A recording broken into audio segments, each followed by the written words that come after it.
Good morning, everybody. Good morning, good morning, good morning. How is everybody doing today? Welcome to the show. Give me 1 second here, folks.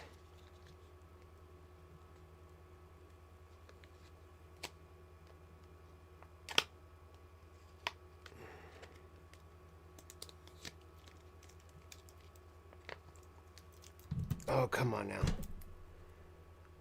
I should not have done that. There we go. There we go. Okay. How we doing, everybody? Welcome in, welcome in, welcome in. Welcome to the show. What's up, everybody? Have we passed the point of Chris getting arrested for bribery? Not yet, not yet. Also, and right at the beginning of the stream, Big Gravy gifted 10 memberships to kick off the stream. First message in chat is from Big Gravy. We appreciate you, big dog. Let's add that to the membership counter. Bang, boom, look at us. 327, baby. Just fucking doing numbers. Shouts out to Big Gravy and to 10 new members. Love to see it. You got a new pin for the show? That's, well, if I can find mine. What a coincidence. What a coincidence, ladies and gentlemen, because today we are going to be tearing up a new brand. The brand I usually get is a Loot Bar. My dispo did not have them today unless I wanted to get some artificially flavored ones. That's not for me. I prefer the taste of real flour. So today I found a new brand. We're going to try some Portland Heights. This is a 1.5 gram. It's a Loot Bar. They call this a high bar. It's 1.5 gram. It's a boosted live resin. And what do we got here? 78% THC. Not bad. Not bad. We're going to find out. It is an auto draw. It is turned on. Look at that. It's got a little oil window in it. Look at that. You can see your oil in there, right there. That's sick. That's sick. All right, guys. Let's do a ripper together. Let's find out. You guys know what time it is. Come on. Poot, poot. Let's open the stream up the right way.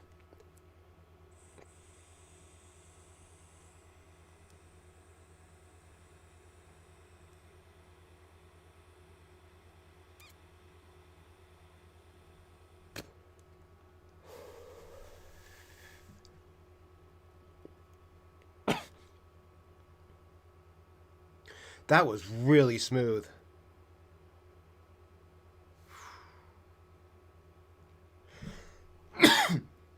That's really smooth, dude. I like that. I like that, you guys. If you guys get a chance to check it out, this is a Portland Heights 1.5 gram bar. It's a little bit on the pricier end for the size, for being. Usually I pay, what is it?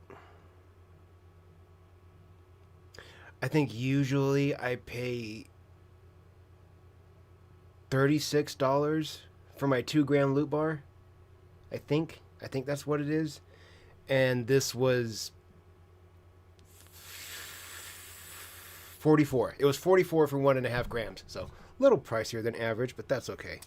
That's okay. The taste is worth it.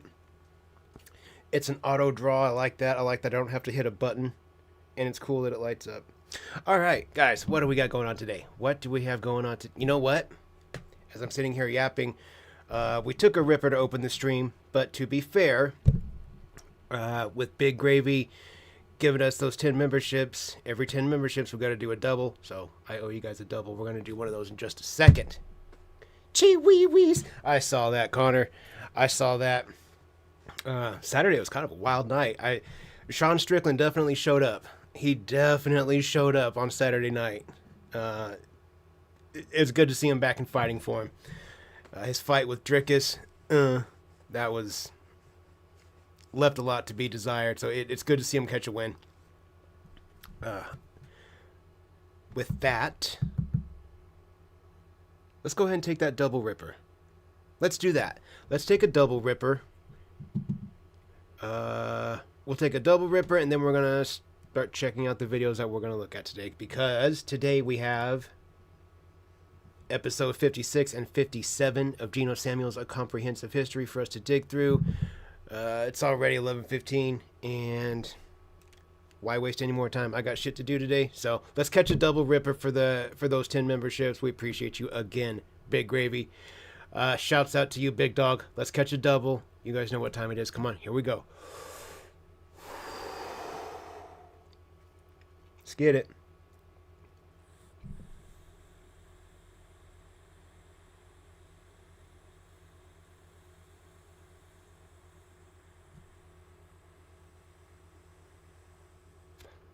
What?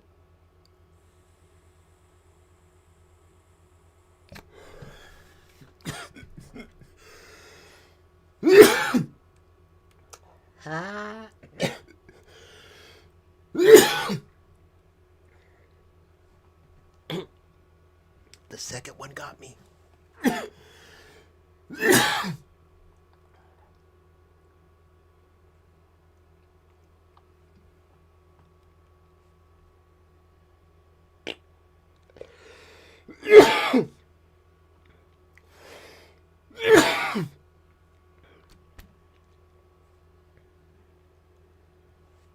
Wow.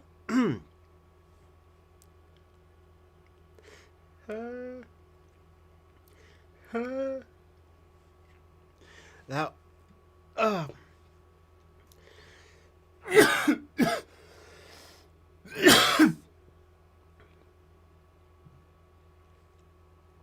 the first ripper goes down smooth. The second one kicked like a fucking donkey. Oh. Kicking like a pissed off mule. Boy. And boy. I wasn't expecting that this morning. But I guess it is what it is, and here we are. So, got an Alaskan Husky crossed with Mackenzie River Husky. So he's built for snow. That's legit. That's dope. 8-week-old brand new puppy. He must have been just ready today. I love that. That's awesome, getting a brand new puppy. I'm still just taking care of Wolvie right now. Got old Wolverine. Until we can... Hopefully at some point we can get ourselves a puppy too. So I'm jealous. I'm big jealous. My son's been asking about dogs, and it's just hard to find the right one. We gotta find the right one. I'm glad you did, though. Good for you. Congrats on that. Megalon's Horn has officially been a member for 10 months. I appreciate you, Megalon. That's legit. I love it. That, man, almost a full year you've been a member here. Appreciate that. All right, gang. Again, we're doing part 56, 57 today from Geno Samuel's A Comprehensive History. We're all familiar with what we're doing here. Anybody that isn't, or anybody that is new to this, I started this video series. Started covering this video series from Geno Samuel's channel a long time ago in the early days of my channel, and got through like 37 of those episodes, got away from it, and decided we'd go back to it here on live stream and do it all together. And at this point, we're episode 56, 57. We're closing in on the last stretch of the highway here. Gotta love to see it. So that's what we're doing here. And again, Megalon's Horn has gifted 10 memberships. I do appreciate it so very, very much. Let's add that to the counter. We're at 337. It's almost to the cursed number. 2 more and we're at the cursed number. I'd like to avoid that. But, fuck, because of that, we know what that means. 10 for 10. I like that. I like that. 10 months, 10 memberships. Very much appreciated. That being said, let's catch another double. Or make the attempt. Like I said, the first ripper goes down smooth. It's the second one that's going to kick you like a donkey. So, catch your breath.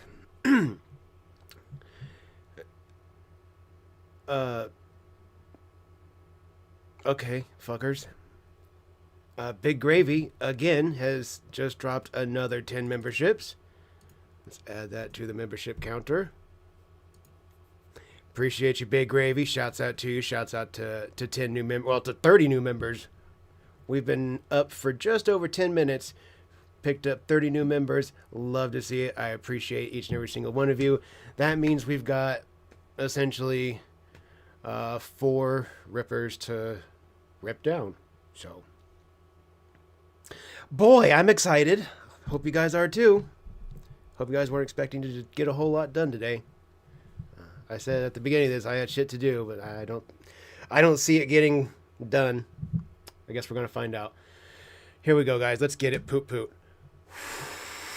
A sock check? I can do the sock check. Let's get the sock check. Boom boom. Check it out. Check it out. Check it out, guys. Boom boom. Look at that. Brand new grays. Boom.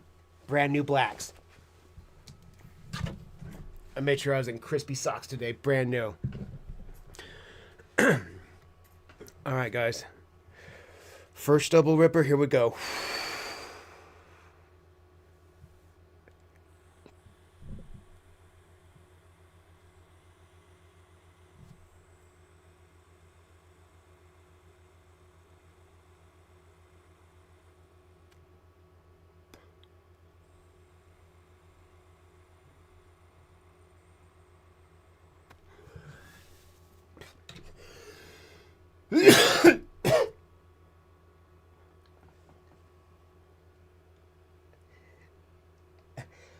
Huh. What?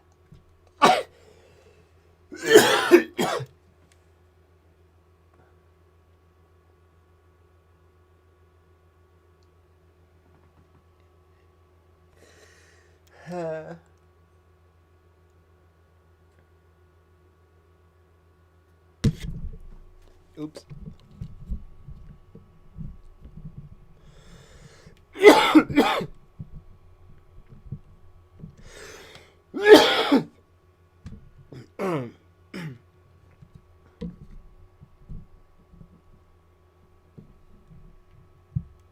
Ooh, ooh. Shit.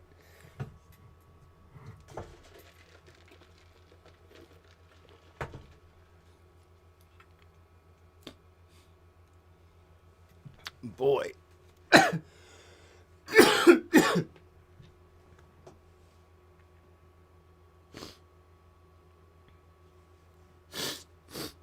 Wow.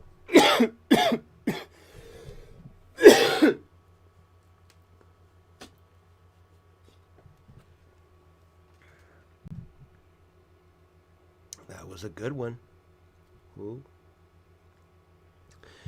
I'm good. I'm good. I'm here. I'm just gonna need a breather before we get the next one though. I need a minute. I need a minute to breathe. That is fantastic work, Overflow. That's good for you to stop drinking. It's a good move. If it ever is becoming a problem, it's good to nip it in the bud early. It's good stuff. Plus, there's no negatives to not drinking. There's zero downside to it. So even if you didn't have a problem with it, there's still zero downsides to it. Can only, it's removing poison out of your body from however often you regularly drink. So, it's just going to be a positive for you. That's all. It'll do good for you. Sports will go a little bit better. Jiu-jitsu will go a little smoother. Be a little more clear-headed all the time. It'll be a positive. Good stuff. Stick with it. Before we catch that second double ripper, I realized we got to do one of those. We're going to go ahead and get started in our video. We're going to watch a few minutes. I'll catch my breath, and then we'll catch another one. If everybody's ready, I know we are. Part 56, 57 today. Shouts out to Gino Samuel 2.1 for providing these videos, for putting them together, making this whole 85-part series for us to entertain us and educate us. And educational, boy, how they've been. That all being said, here we go. Bop, bada, bop, bop, bop.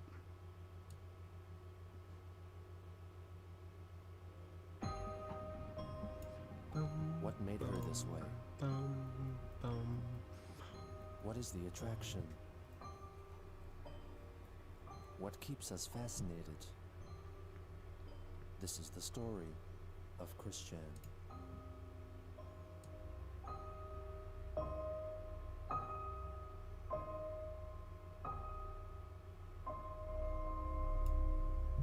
There we go.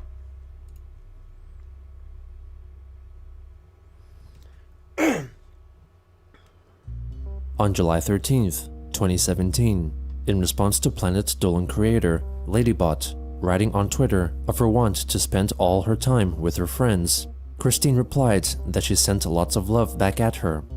Twitter user James R. Landau then replied to them, linking to the YouTube video of Chris pepper spraying the GameStop employee in 2014. Chris left a reply. "You can go fuck off. Quit trolling people with past, outdated BS." The next day, she uploaded a video on YouTube in which she reviews sour candy. Hello everybody, this is Christine Chandler coming to you live from home. Is it just me? I don't think it is. I feel like every week when we watch these videos, Chris just looks crazier and crazier and crazier and crazier. It just gets progressively worse as we watch each video. Home once again with something really completely different. I present to you, if you ever gonna try this or a similar candy, ball soda with fizzy outer type coating that makes it fizz like soda in your mouth. Look at the image. If I can get to the camera. Fizzy, fizzy, fizzy. It's good, but for a while, it's quite sour. I warn you. This is a live reaction. This is a live. What'd she say? What'd Barb say? I heard Barb in the background. Sour. I warn you. This is a live reaction. What This is a live reaction. Alright.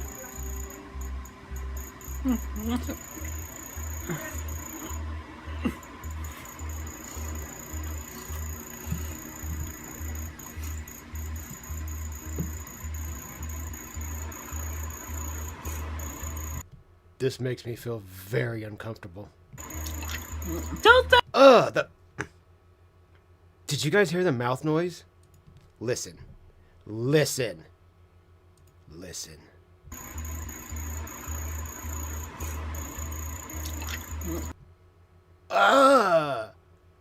Dude. Ew. Oh. Sent shivers up and down my spine. Big Gravy, again, has gifted a membership. Let's add that to the counter. Appreciate it, my friend. Appreciate you. Shouts out to our new member, Not Satan. Love it. Love it. Don't sour makes me put my fist up at impulse. I'm not gonna hit anything. Oh, damn, that's sour.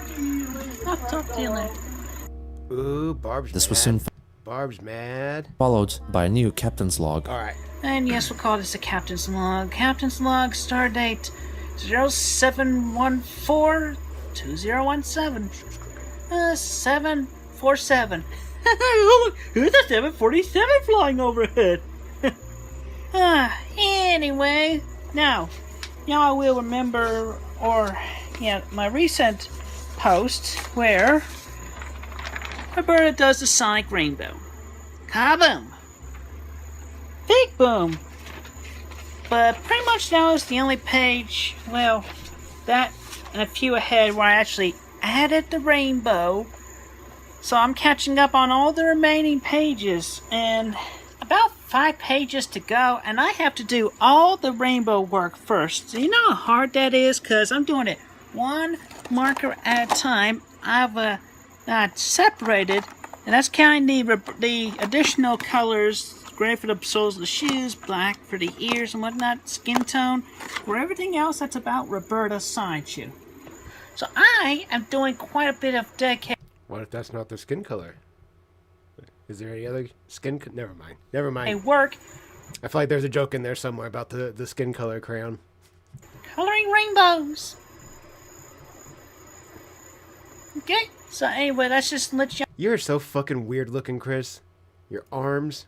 Stick your arm up there. Look at that thing. No muscle tone, no definition. It's just a extremely long, slightly conical shaped lump of skin. That's all. It's just skin that started here and got pushed down and kind of rounded, it kind of tapered down a little bit and put some fingers at the end, and there you go. It's so fucking strange looking to me. So strange looking. I owe you guys a second ripper, a second double. Okay, so anyway, let's just let y'all know what I'm doing right now. I don't give a fuck what you're doing right now. We're gonna catch that double ripper right now, guys. And I thank y'all for your patience, and hopefully I'll have these pages uploaded onto my Patreon Sunday or Monday. Let's get it, guys. Y'all Come have on. a good, safe day. Poop, Thank let's you. go. On July 15th, Christine wrote a reply to a tweet from My Little Pony voice actress Tara Strong that she believed that there existed a dimension of Equestria, such as was depicted in the TV show, and thought that there could come a day when people and the ponies could meet. On the 19th, Chris commissioned voice actress and illustrator Doopy Doover $25 to make her a new profile picture of herself. Doopy provided two versions, one of Christine with glasses and one without. Chris expressed her adoration for the illustration and used it as the profile avatar for Twitter, Facebook, and Patreon. She also printed it out and hung it on the wall in her room. On July 22nd, Chris went to Twitter to encourage donations of around $50 as her family was in need of financial help. What? The next day, Chris became Facebook friends with Doopy Doover. What did I just miss right there? Twitter to encourage donations of around $50. I hate to bring it up again, but my mom and I need more money. On July 22nd, Chris went To get through the to week. Twitter to encourage donations of around $50. Please, perhaps $50. How are you... Oh my god.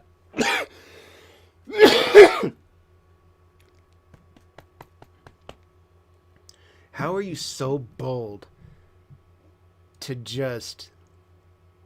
Hey guys, can you guys give me money? But don't give it to me unless it's at least $50. And you post a link for it.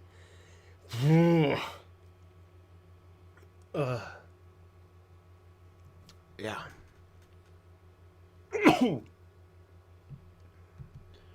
As her family was in need of financial help. The next day, Chris became Facebook friends I appreciate you, Nico. Billy Joe, I appreciate that very, very much. Thank you. Appreciate that. with Doopy Doover. It was soon uncovered that the Just so you guys know, that's gonna make my day. Like, I'm gonna tell my wife about that at the end of the day when she gets off work. That's how little things like that, they have big impacts. They have big impacts, and that just made my day right there. I appreciate that. account was likely the creation of a troll pretending to be Doopy, as the account was deactivated shortly after. On August 1st, Doopy wrote that she kept experiencing panic attacks. Chris suggested some medication which had personally helped her. Also on that day, Christine became a patron for two more pages, Planet Dolan, which Doopy was a part of, and Kitten Bell, the account Doopy used to create pornographic illustrations. In response to a collage of nude drawings on the page, Chris left her a suggestion. I enjoy your drawing style, despite the content. I have an idea for the next one, or future one, for your Kitten Bell. Vinyl Scratch and Octavia, humans, being on each other. Maybe they're both sitting up, making out, and fondling/fingering. Put on a jammin' boombox, playing some dubba/cello mix. That sounds fucking awful, Chris. No thank you. Later again, Christine wrote a tweet to celebrate National Girlfriend Day and tagged several voice actresses and creators, mostly those involved with My Little Pony or Planet Dolan, which included Doopy. She replied to Chris, simply writing, "You don't know me, Christine." Chris then replied, "Yes, I don't totally know you, but you are a good person, like all I've listed here. Y'all are girls, and at least acquaintances up to friends." And that, to me, counts as much, because I'm thankful to have you all in my life and communication circle. Also, another VI detail, I care, and I wear my heart on my sleeve. Doopy advised her against doing so, to which Chris wrote that she likes to care for others as well as herself, and quoted her favorite pin, which stated, "Caring people make a difference." Doopy told Chris that if she wore her heart on her sleeve, she would set herself up for disappointment. Doopy added further that Chris had made that mistake many times in the past, and that it was unhealthy and worrisome, so she should instead focus on herself. Chris replied that if she focused on herself all the time, then she would not be able to share her kindness and make many friends. Doopy responded by writing that she did not appreciate Chris's use of emojis and pet names, and did not agree with Chris supporting her on Patreon when her mother, Barbara, was sick and needed money. She further— No shit, dude. Spending money on $25 on drawings and then asking for 50? Huh. wrote that she did not appreciate receiving personal emails on her business account, finding it extremely creepy. She added that she wanted to refund the money as Barbara deserved it. Chris urged her to keep the pledges, as the Chandlers would be financially stable after receiving the payments from her own Patreon page. She wrote that the previous month, her biggest spend was buying a complete printed set of Sonichu comics for her friend from the Pokemon League as a birthday present. Another Twitter user told Doopy Do-Over that Christine would not listen to her reasoning and said that Chris might let her advertised toys and emotional validation. Chris rejected those claims 100%. 100%. and blocked and reported the user.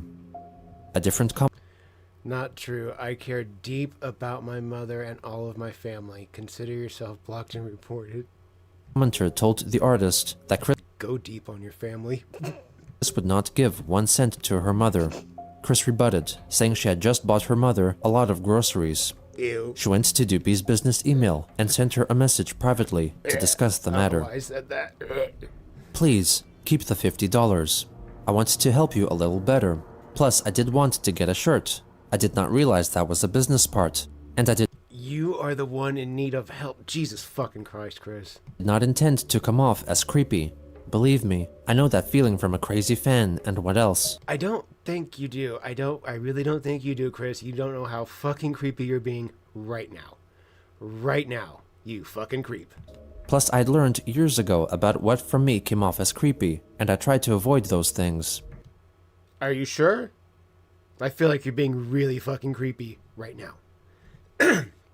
Second, this morning, after I awoke more from waking up after 2 a.m., I found Vim's tweet about hashtag National Girlfriend's Day.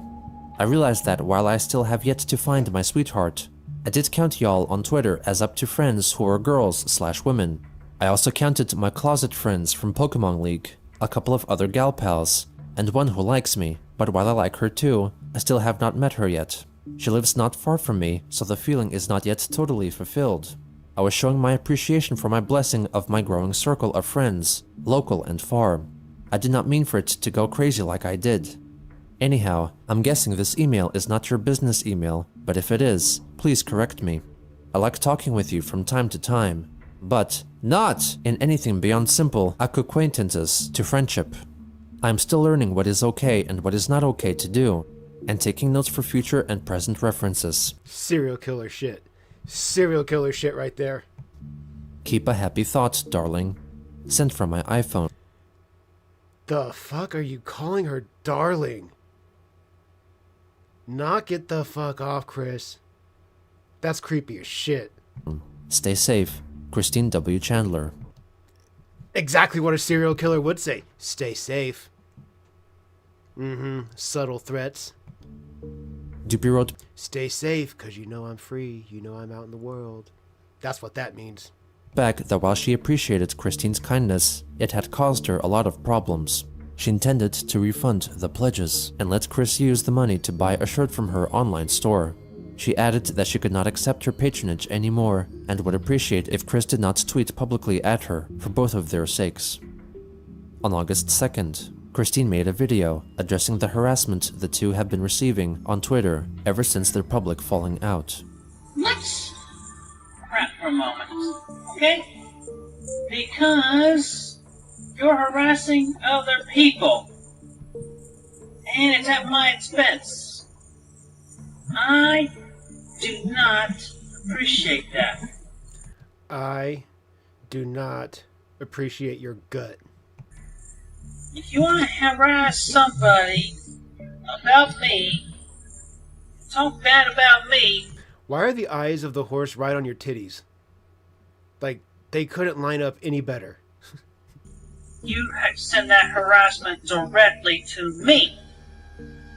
No one else. I will not have my friends and allies be disturbed so abruptly every time. So, don't harass this person. Don't harass that person. You wanna talk smack about me? You talk directly to me. Do you understand? Can you back up? And don't ever let me catch you talking about me About you? to anyone else on anyone else's timelines, comment sections, Twitter, or wherever that's outside of your own goddamn forum, you trolls. Don't Chill out, hard ass. Relax. ever let me catch you bad-mouthing me to anyone, harassing them at my expense. We can see you. Seriously, back up. Do you understand me? You better damn well understand me. Guarantee you that's how Bob used to discipline Chris. You could tell. Do you understand me? You damn well better understand me. It's just the phrasing of that specific statement. It sounds like something Bob would have said to Chris when Chris did something stupid when he was a kid or what. It just sounds like Bob is what it sounds like.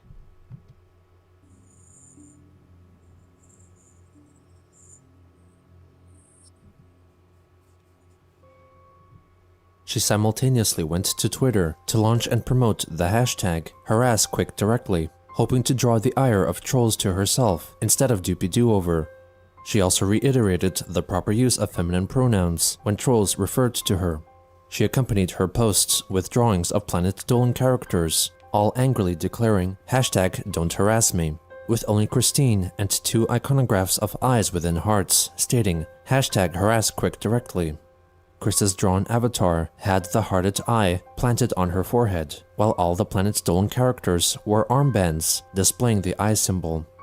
She encouraged people who did not like seeing other people harassed at their expense to use the illustration of the purple eye and heart as their Twitter profile picture. Soon after, Chris explained the meaning behind the symbol in a Patreon post. The icon is a combination of wearing one's heart on their sleeve and the ability to see the injustice of those who harass other people at one person's expense, and because we are linked together by having seen such injustice done to someone or another we care about. We will not let the trolls, bullies, and haters get away with harassing others at our Haters! expense. It was also at around that time that users of the Kiwi Farms noticed that Chris was no longer a patron of any of the Patreon accounts run by or associated with Doopy Do-Over. Kristen changed back all the profile pictures of her social media accounts which had used Doopy's illustration, reverting back to the previous pictures used. On August 3rd, My Little Pony voice actress Tabitha St. Germain, who was one of the people Chris had tagged in her National Girlfriend's Day tweet, replied to it, stating that she did not read the other replies she was tagged in and would block anyone participating in group slagging off. Christine apologized to her, taking the blame for causing everyone being harassed because of her. She made a string of tweets explaining the reasoning why she made the initial tweet and hoped that people did not think of her less because of her mistake. Tabitha added that if Chris was having a fight on Twitter with someone, she should untag those parties not involved. Chris replied that she would, calling the voice actress darling.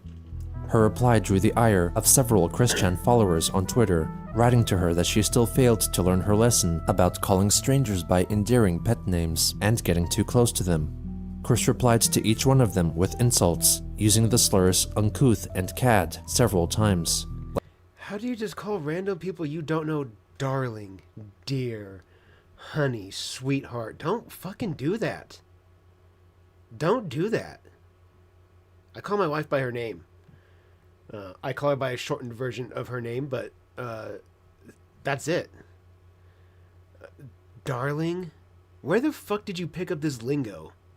Who the I don't think I've ever met anybody actually speaks like that. Likely inspired by the manner of speaking of Saint Germain's My Little Pony character, Rarity.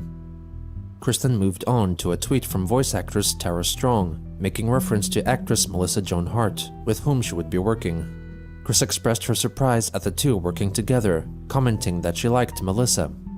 Meanwhile, Chris continued to reply to tweets insulting or making fun of her with quips and insults directed back at the trolls.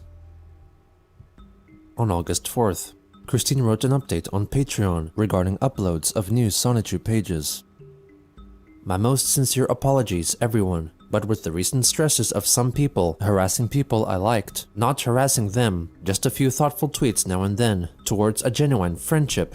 I was never expecting sex, you uncouth twats who ruin nearly everything. I got distracted drawing the icon set for the friends/family of one who was most affected with the trolls' harassment at my expense. Again, you got something to say against me, you tell it only to me and nobody else outside of your private forums.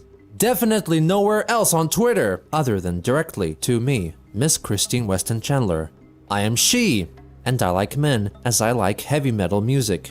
I do not like heavy metal music. Hardly a real beat or tune, and the lyrics are incoherent. Sigh. One of her patrons wrote that she had a pattern of violating the personal space of women, and that she should admit that the way Duppy acted towards her was not solely caused by troll actions. Christine replied that she knew that, adding that she had learned from her past errors and mistakes. I really don't think you have, Chris. Christine, whatever the fuck. I don't think you have. When you still call people you don't know by pet names, it's weird. It makes everybody feel uncomfortable. Like, why? Call them by their name. Call them by their nickname. That's it. That's it. That's all you need to do. Fuck off. And that she did not violate women's personal space. She felt that... Yes, you do. Dude, I feel like you've invaded my personal space. Okay, and we're just watching a documentary about you. I feel yeah. I could see how somebody interacting with you in real life, yeah, I could see how they could feel a little invaded by being around you. Yeah, so like I said, we're just watching videos about you, and I feel like I feel assaulted, mentally assaulted, just by watching this shit. So imagine actually having to deal with Chris. Sheesh. Duppy liked her kindness while she was recovering from the harassment from all the trolls and bullies who, according to her, ruined nearly everything. On the 5th, Karen Riley, notable member of the Kiwi Farms who had interacted with Chris in the past, wrote on Twitter that Duppy was not her friend as she had specifically said. Chris disagreed, stating that they were not close yet, and that the phrase, "I am not your friend," was never written by Duppy. Duppy Do-Over herself then came to reply to Chris. I can't believe I had to unblock you to tell you this. I'm not your friend. I'm not ever interested in being your friend. Leave me alone. You were specifically a customer to me, and you took it too far. You creeped me out. Now please don't talk to or about me ever again. Afterwards, Chris sent a direct message to Karen Riley, telling her that Karen was no angel herself, and that she should go back to the forums. Chris then blocked her on Twitter. At around that time, Christine shared a profile picture that someone on Twitter... I'll be completely honest, bro. I genuinely don't know what the word uncouth actually means. I don't know. I don't have a clue. ...allegedly made of her custom My Little Pony persona, Nightstar. This new user, who also used the handle... Words outside of my vocabulary. ...at Nightstar2891, then proceeded to follow many accounts of My Little Pony voice actors and Planet Stolen creators, including Duppy Do-Over. The user would also defend Chris in Twitter replies. Many observers suspected that it was an alternate account created by Christine to defend herself in public tweets and to follow the people who had blocked her original account. On August 6th, Dupi created an account on Kiwi Farms and began leaking private emails she received from Christine regarding sending her character descriptions as reference for her commission and her apology for tagging Dupi in the original National Girlfriend's Day tweet. Dupi also revealed an email Chris wrote in response to watching her video about things she didn't understand, writing that she believed in alternate dimensions, where the characters they created continued to live their lives after their published stories are concluded. She added that she was also developing psychic powers through the listening of binaural beats, and could bend paper with her mind waves, hoping to only strengthen her powers through daily practice so that she could use them for good, such as levitating herself to fly. Also on that day, Chris switched back to using Dupi's illustration as her profile picture. Suspecting that the Nightstar Twitter account belonged to Chris, Kiwi Farms moderator and Quickie administrator Marvin direct messaged Nightstar on Twitter, pretending to be an observer of Chris Chan, stating that since they shared so many distinct writing quirks with Chris, that it was statistically impossible that they were different people. Nightstar confided that she was not Chris, and was in fact a Miss E.S., and could possibly explain the similarities of writing style because both she and Christine were well-read and eloquent. Miss E.S. further wrote that she grew up in Richmond, Virginia, and graduated with a degree in psychological arts from the University of Virginia, and currently worked at several McDonald's in the area. On occasion, she conversed with Christine at McDonald's and found her to be a very kind and understanding person. Nightstar was so hurt that so many people misunderstood her. Really? Sounds like bullshit, Chris. Her intention Dumbass dickhead. After the National Girlfriend's Day tweet. Miss E.S. wrote that she was into examining the mental state of others from what they drew, created, and the media they consumed. She felt that Marvin's persona was racially conscious and a little religious based on the media he shared on Twitter, and that he was as old-fashioned as Donald Trump. Marvin felt that if it were Chris behind the account, they could have been receiving help, on the count of Nightstar using unusual terminology, like racially conscious. On August 7th, the Nightstar account messaged back Marvin's account with screen caps of Nightstar's messages with Christine's account. Chris told the alleged Miss E.S. to not talk with the trolls, but did not control her, and would not judge her on her bad actions, but her good deeds, like she did with Dupi. Chris elaborated to Nightstar on why Dupi felt uncomfortable with Chris, sharing screen caps of the posts Dupi wrote on Kiwi Farms. As an aside, on August 1st at 3 a.m., Chris wanted to pledge $50 per month to her half-brother Cole Smithy's Patreon account, only to find that he had blocked her from contributing. Then she went to Dupi Do-Over's Patreon to try and raise her pledge amount from $25 to $50 for the month, but saw that her $25 pledge for August had already been collected and was unable to raise it. She then sent an extra $25 directly to Dupi, writing that by doing so, she could receive the benefits of the $50 tier. In reference to Dupi discussing the backlash she would be getting, Chris wrote that the artist Jesus Christ, Chris. Jesus Christ. found the backlash of being friends with Christine worse than being associated with the so-called damn uncouth trolling stupids. She wrote that she would have continued to be kind to Dupi as a friend, since she knew that Dupi had a boyfriend, because she had matured mentally and emotionally, and unlike the trolls claimed, Chris never expected sex. Upon researching the Twitter Liar. account's claims, members of the Kiwi Farms saw that That is 100% of what... That's your goal every single time. That's... Chris, we know what's on your mind, stupid. You've made it blatantly clear what is on your mind. Like, from the second you open your eyes till the second you go to sleep at night, we know what you're thinking about. top bars of the mobile screenshots provided by both Christine and Nightstar contained mobile carrier information and other active utilities that matched, and that both Twitter accounts were registered to phone numbers with matching final 2 digits. Also, when attempting to change the password of the Nightstar account, a confirmation email would be sent to an email address that was for the most part censored to those attempting to hack it. However, from the few characters that were shown, it was almost certainly confirmed to match a... Guys, give me just a moment. I will be right back. Uno momento.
We are back. We are back. I apologize. We are back now. We are back. Back to it. Little known Like nothing never happened. email address found in a leaked email Chris had written to a gal pal in 2014, volcanoinsuranceidiot@yahoo.com. Furthermore, the handle Nightstar2891 contained Chris's year of birth backwards. Publicly, when asked, the Nightstar account denied that it was Christine. After persistent pestering, Chris herself then chimed in to state publicly that she was not Nightstar2891. On August 8th, Chris posted a photo of her cat Lucy to commemorate International Cat Day. To dispel rumors, she then added that her other cat, Sorbet, was still alive and well. Soon after, she posted a photo of Sorbet sitting on her bed. The next day, Chris claimed that an Emily, who was allegedly responsible for the Nightstar Twitter account, Would you guys like me to go back so we can see a better clip of the cat? We can actually... and after, she posted a photo of Sorbet. I know there's some cat people out there, so... I know everybody likes a good cat photo, so we'll enjoy that for a moment. Let the cat people really take it in. I know. Animals are adorable. I know.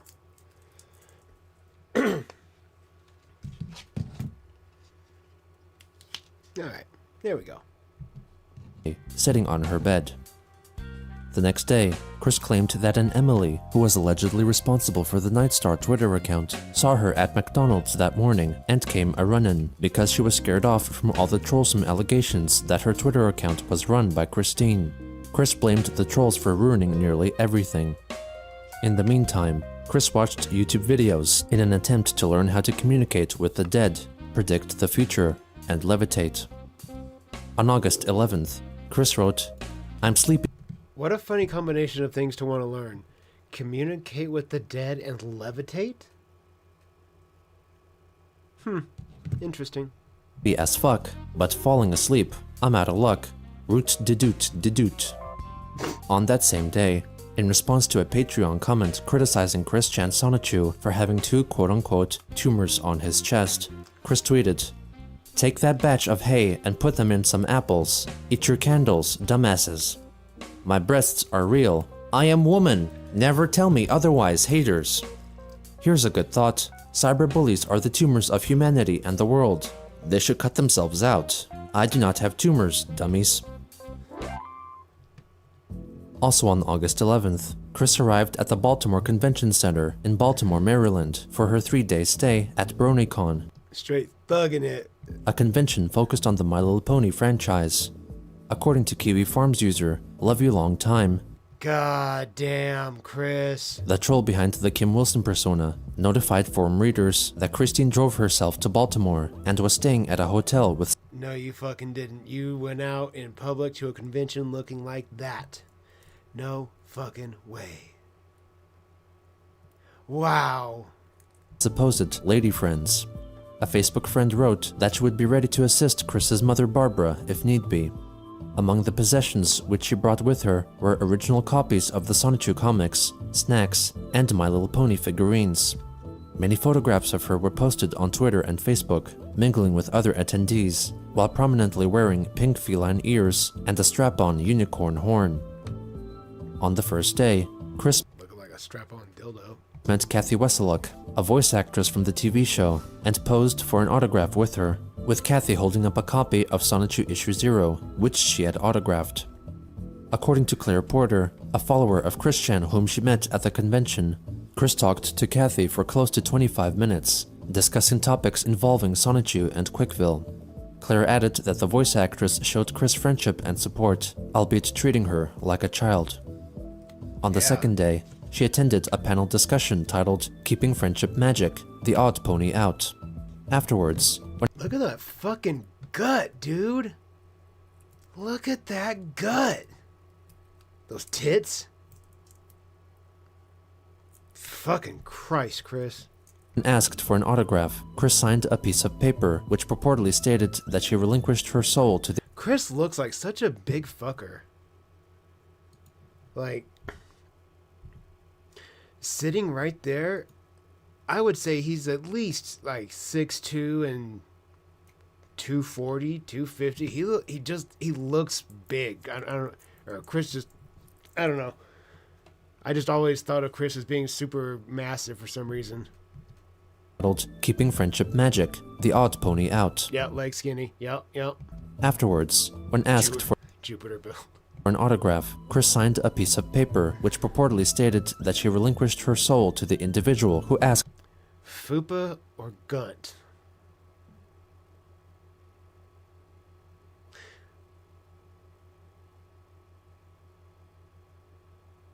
It's a good question.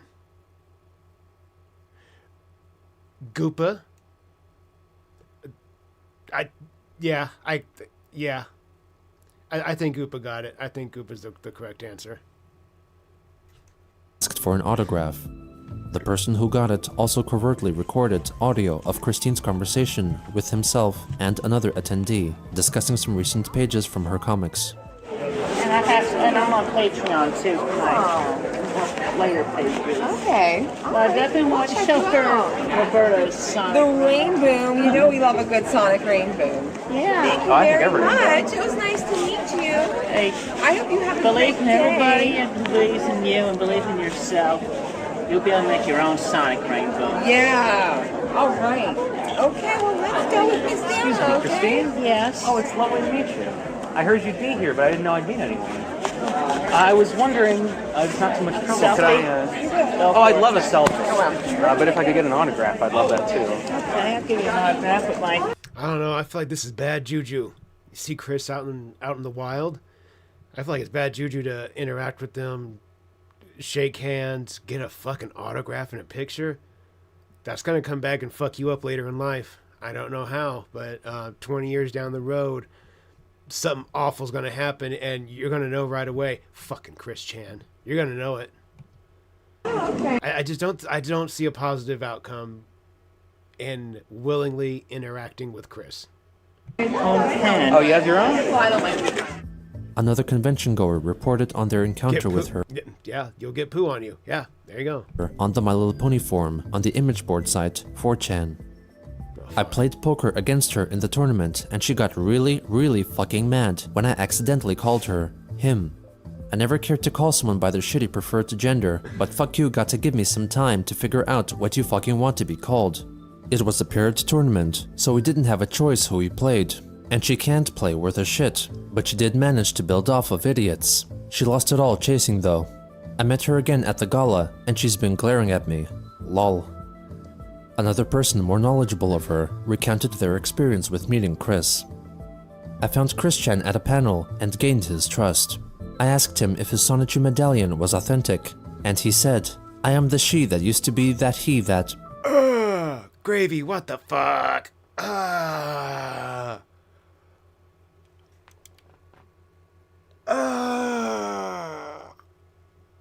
Why? Goddamn. Not every thought we have needs to be shared.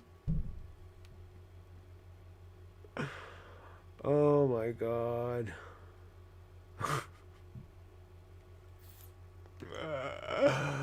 Oh. Yup. Let's take a ripper. Let's do that. Let's take a ripper, because I want to forget the last 30 seconds of my life. Let's do that. Come on, guys. You know what time it is. Let's go. Poot, poot.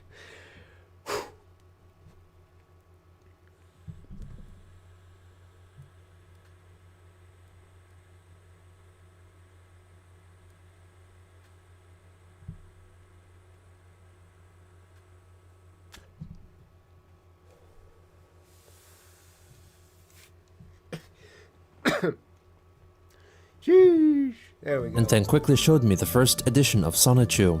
Then he shook my hand for some reason. Kristen met Kelly Sheridan, voice actress for the character Starlight Glimmer, who signed one of Chris's illustrations and took a photo with her, holding up a figure of the character she voiced, while Chris held up her customized figurine made to look like herself. Chris was then spotted at Bronypalooza, a My Little Pony themed concert. Is that dude in back, is he stunned at the sight of Chris Chan? This dude right here, he's like, oh fuck, what is that? Or is he looking, I don't know. I don't know if he's looking right past Chris or if he's looking, if the angle just looks odd and he's actually looking at Chris. I don't know. Whatever he's looking at, though, it's fucking amazing. Look at that face. Full blown, just brain went into regard mode.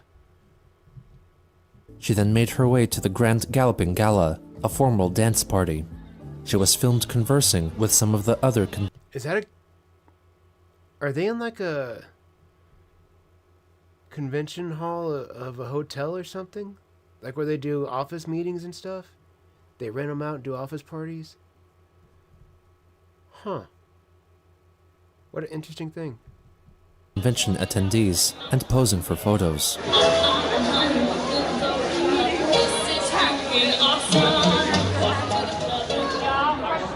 What the fuck are these people doing? I'm not trying to sound like a dickhead.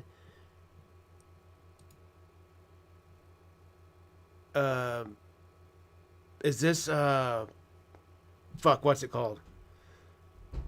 Cosplaying. Cosplaying. That's what it is. Cosplaying, right? Yeah, they're cosplaying. Huh. I don't think I've ever actually seen, like, footage of a giant group of people doing this. Huh. Look at that. Look at red dress and is that a dude? I think that's a dude. That's definitely a dude. After failing to find Yeah, the dude walk. a dance partner, Chris then began seemingly dancing with an imaginary person, later claiming that she was dancing with her original character, Magi-chan Sonichu. Wow. Wow.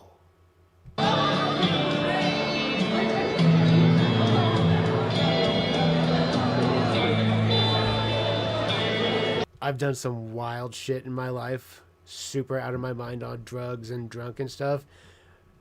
I've never been the most embarrassing person at a cosplay convention. Chris just setting new standards. Setting new standards, baby.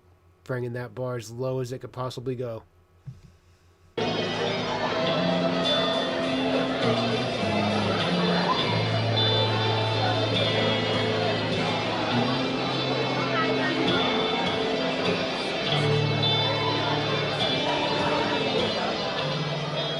She was also photographed sitting by herself, supposedly talking and reaching out to Magi-chan next to her. After the event concluded, Chris went back to her car to drive back to the hotel for the night. However, the parking lot where she parked had closed at midnight and she was unable to enter. She resorted to using the ride-hailing service, Uber, to help her get back to her hotel. On the third and final day, Christine apparently shared a ride with other convention goers from the hotel to make their way back to BronyCon. She then attended a fan comic panel. A 4chan user posted a selfie he took with her and wrote of Chris's behavior. He's in the fan project panel now. He spent 3 minutes complaining about his trolls and how autistic he is, and he turned away the microphone so no one can hear what he's saying. Another unknown user elaborated on Chris's time at the panel. It was at the fan project panel, and he even asked a question and rambled on about how he had comics and fandom, though never explicitly stating it was Sonichu. He even said the high-functioning autistic line. He also mentioned being trolled, not having many friends, and all that, and honestly felt kinda bad for him, though most of the shit he has gotten over the years was his own self-inflicted stupidity, so can't feel too bad for him.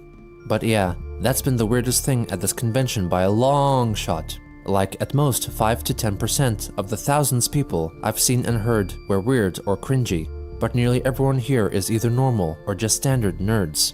But seeing and hearing Chris-chan, dear God, that was hard to deal with. Being a nerd is fine. Like, being into shit, being into... I know there's plenty of adults that collect toys. That's fine, whatever. I get that. You can't have things when you're a kid and you don't have any money, and I get that. I get that. I like that. I'm an adult now and I have adult money and I can buy things that I missed out on as a kid. It's cool. It's cool to do that sometimes. I get that. That's fine, but goddamn, Chris. Goddamn. Show a little self-control. I don't know what the fuck you're supposed to be here. You look like... I don't know. I don't know. Like you just randomly drew something with crayons on a piece of paper. You drew a wizard to the best of your abilities, and then you just tried to match it. I don't know. I don't know what you're being. Everybody else seems to have like a theme or a character they're trying to be. I don't have a fucking clue what you are. Afterwards, she went to another panel featuring voice actors from the cartoon series and managed to ask them a question. But yeah, let me talk. Y'all did answer part of my question. Starting with, I like kites from that episode of My Little Pony. I did see ad-lib and impulsive, so obviously you do get opportunities to playing. What ideal ad-lib would you like to contribute eventually in any show, including My Little Pony? And which ones have you done so far are your personal favorite? Not counting I like kites. Is that a question for all of us? There is not enough money in the goddamn world to make me do that. To make me dress up like that, get up in front of all those people and ask those questions. There's not enough money on this fucking planet. At the end of the day, she made a short tweet writing that she was on her way back home, allegedly riding alongside Magic. Takes a lot to make me feel that level of embarrassment, but goddamn, that would be it. That would be it right there. Chan. When she got back, she wrote a Facebook post $100. thanking everyone who attended the convention for all the love and kindness they showed for her, making it possible for her to shine as the actual kind and open-hearted person that she was. She stated that her time in BronyCon was... I don't know, I say there's not enough money in the world, but 500 grand in cash, I don't know. I might be able to put my shame aside for a minute and do that. I don't know. With being presented with the opportunity, my mind would probably change. I'd be like, fuck yeah, I'll get through this. Just take a few good rippers and I guess just fucking find out. Try it out and see what happens. I don't know. I guess on the scale of things that we've seen and discussed here on the channel, that's fairly mild as far as some of the odd challenges and money challenges that we came up with here, such as sleeping in Cyrax's bed for the night, having to sleep in Chris's bed for the night, having to wear Daniel Larson's jacket for a day, shit like that, like big money challenges. Starscream, thank you for the dono, my friend. It is very much appreciated. Always enjoy your show, Sholo. Keep it up. Absolutely, my friend. Every Monday, Friday, and Saturday, we here, baby. We here. For that, we got to bring out a ripper. That's what we got to do. It's kind of mandatory. So, if you guys are all ready, we all got our pens. Let's get to it. Here we go. Poop, poop. Let's get it.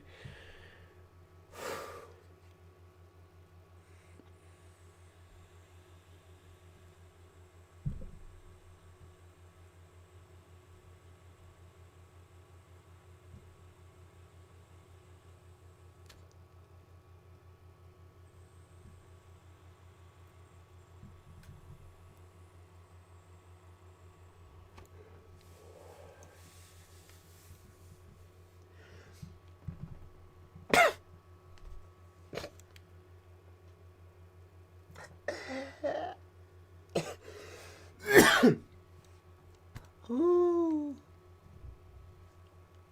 Goodness. Was the most love she had ever felt in her life. On August 14th, she made a captain's log for YouTube, addressing the convention while still wearing her cat ears and unicorn horn. Captain's log. Stardate 08. Doesn't need to be refreshed. Okay. Alright, Billy Joe. Can somebody out there from the Discord please throw Billy Joe the link? I would very much appreciate it. 8142017. So last weekend, BronyCon, Awesome! Totally awesome! I had an awesome time. I met so many kind people. I've found so much positivity and love. Once you join it, feel free to say what's up. I neglect the Discord. Severely neglect it. I pop in realistically once every other week or so. But yeah, a couple times a month I'll be in there for a couple of minutes. No. I severely neglect that. But there's plenty of good people in there, I assure you. I made new friends and acquaintances in higher places. I've attended some panels and I've learned a lot too. I have so many new lovely memories and ideas. I am so inspired. So, here's a little Twilight from the future. It does a little bit about the future for Saichu and me and everything. First off, book 13, or as I'm going to call it, book 12-9, which will round up to 13 because I don't like using 13. It's an unlucky number, at least to me. And yes, superstitious. Oh, future character reference says, I came back from the future in number 10. Came back from the future. She comes back from the future. It works. Anyway, so first off, book 12-9. I never wanted the 13th book, the book 13 to have newer character new, and that happened. Oh well. Zoop. It's alright. We'll put the eye patch back on and fix it up. And originally the idea would have been the Planet Doing crossover. Wow, actually in the Quickville universe this has actually happened, but because due to difficulties with a most heartfelt tweet that I did recently that backfired on me, my heart was really into that. My heart has always been in the right place. Try to understand that, everybody. Okay?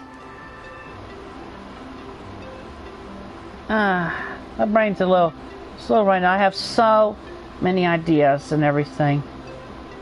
So much good news, positivity. You end up raping your mother. I don't think there's a whole lot of good ideas going on upstairs, Chris. I really don't. I don't think there's anything positive going on. Again, you raped your mother. Of all the women on planet Earth. I'm not saying any woman is any better or less than another. What I mean is, of all the women on planet Earth, you chose the one that gave birth to you. That, like, that's hard to compute in your mind. Like, you hear that, you're like, what? What? Hold on, did I hear you right? Yeah, I heard you right. Okay. Huh. Like, you did that. And again, we have no idea how many times, really.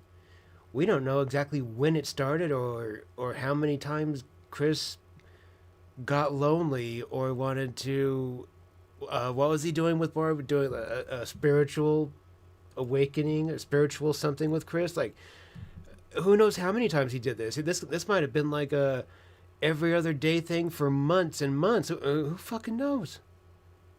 Chris, I don't think there's anything positive going on in your mind if that's where you end up. At 40 years old, it is on top of your mom. I just don't think there's a whole lot of good ideas going on up there at all. In the least bit.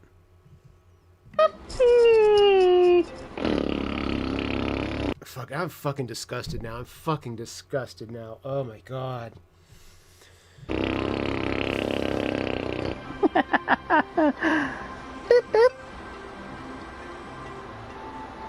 Don't follow me. There you go. That is an awesome pillow by itself in that size, by the way. She's so fluffy and cuddly. You don't need a jumbo fluffle. You got this one. The right size. Okay, that's another big announcement. I'll do a panel. Maybe at next year's BronyCon. Maybe at another certain Charlottesville convention that's coming up. And then I'll lose my train of thought again. Just bear with me. I'll find it. I'll get back on the rails.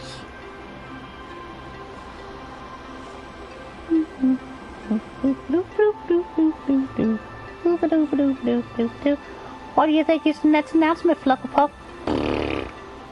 Really? Come on. You know better than that. You know better than that. Main event knows better than that. No, you're good, Billy Joe. You're good. We have multiple trans members of the community here in our community, and no, Chris does not represent the transgender community in the least bit. Not at all. That's it.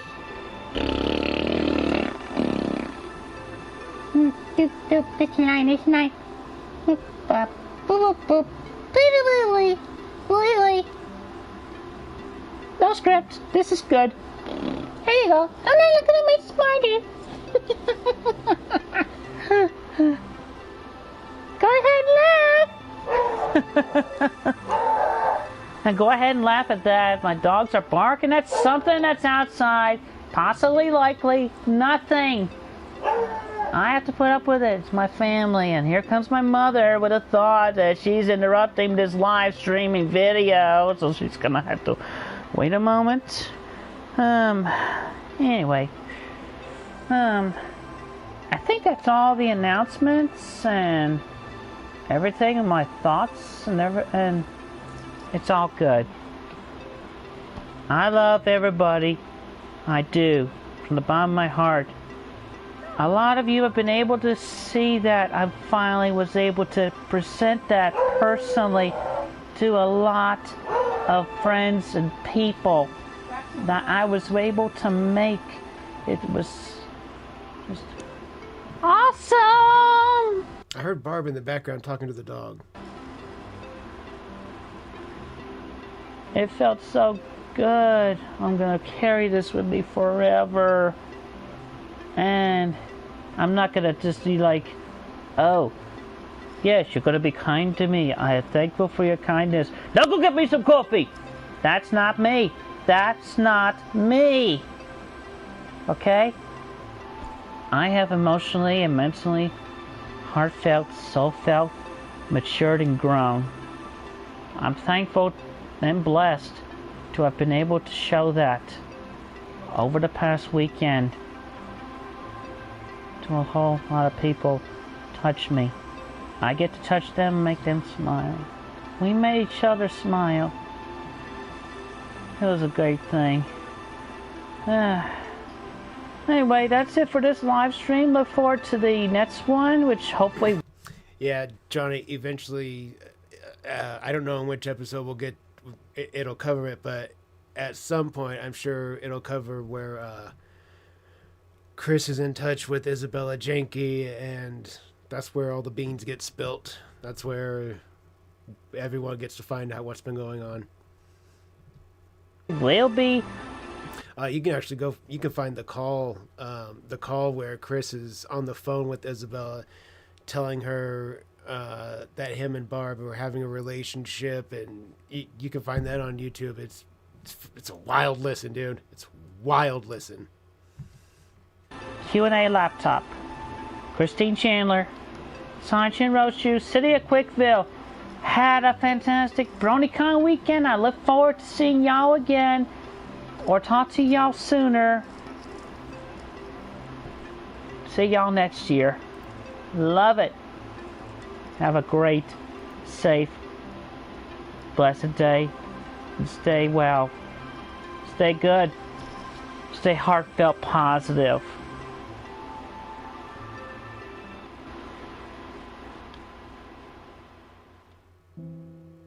On August 15th, the Twitter account Nightstar2891 posted a handwritten letter from Chris. Dearest people, confession time. Originally intended for laying low and to keep a distant bond, still, on a few hurt individuals I like and cared about after that one tweet wonder mess. This Twitter account, @Nightstar2891, is me, Christine Chandler. Again, that mentioned tweet was truly with my heart in the right place to share appreciation for and of the women I've been able to make contact and acquaintance with. Then some other people took wrongful attack upon them at my expense.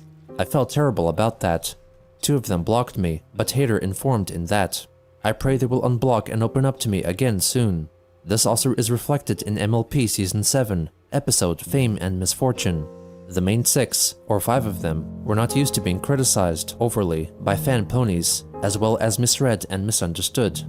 I, too, felt all this as early 2007. I'm popular, and I don't like it, said Applejack, and how Rarity overreacted. Fluttershy having to explain herself repeatedly.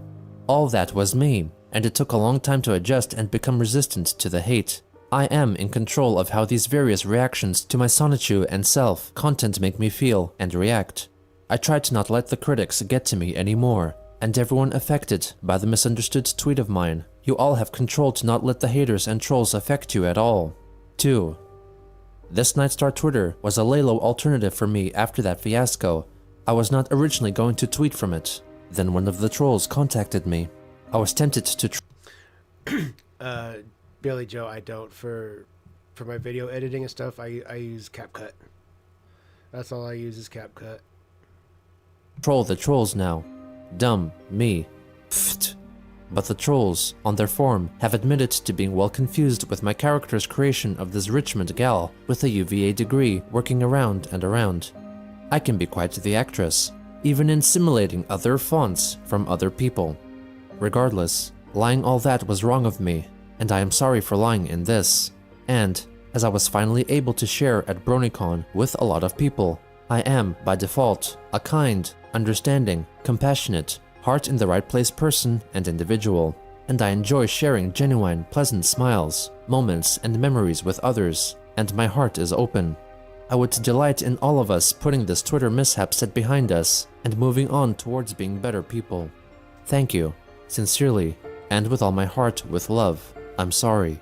Miss Christine W. Chandler. BronyCon made Christine feel loved and accepted due to the nature of the attendees generally maintaining an air of acceptance and kindness, though often it was a merely face value courtesy. Riding high on waves of happiness, Christine would soon be met with dark clouds once again.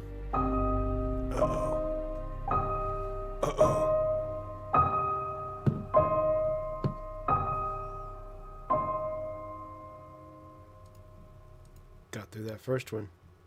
Uh-oh.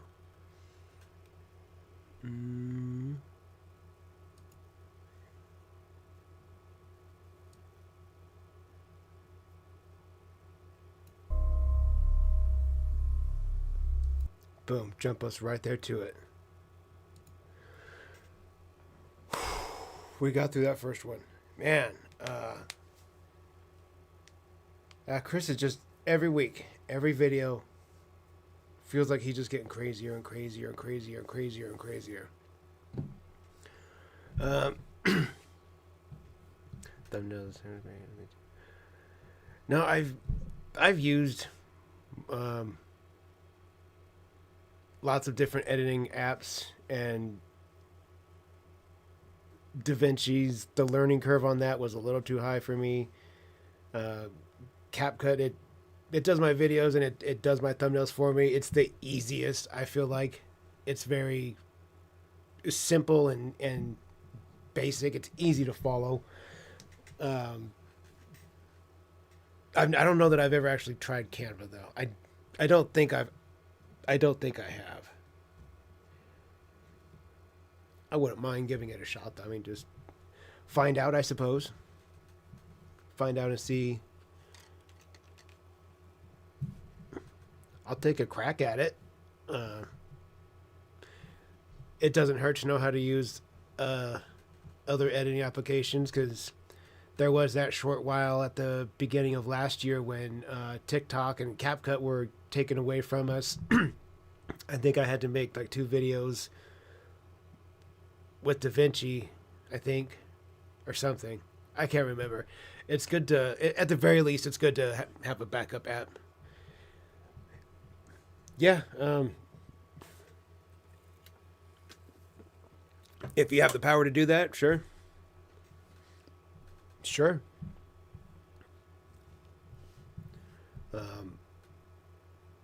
Yeah, shoot it to me in Discord. I'll make this week. I'll make sure that this week is the week that I, at the very least, pop my head in and check my messages and all that good business. Need email? Okay. Okay, I can shoot you my email. I'll do that on Discord. Appreciate that. That's very kind of you. Let's take a ripper for that. A ripper for getting through that last video. We deserve it. We've earned it. I feel like we've earned a little mental break.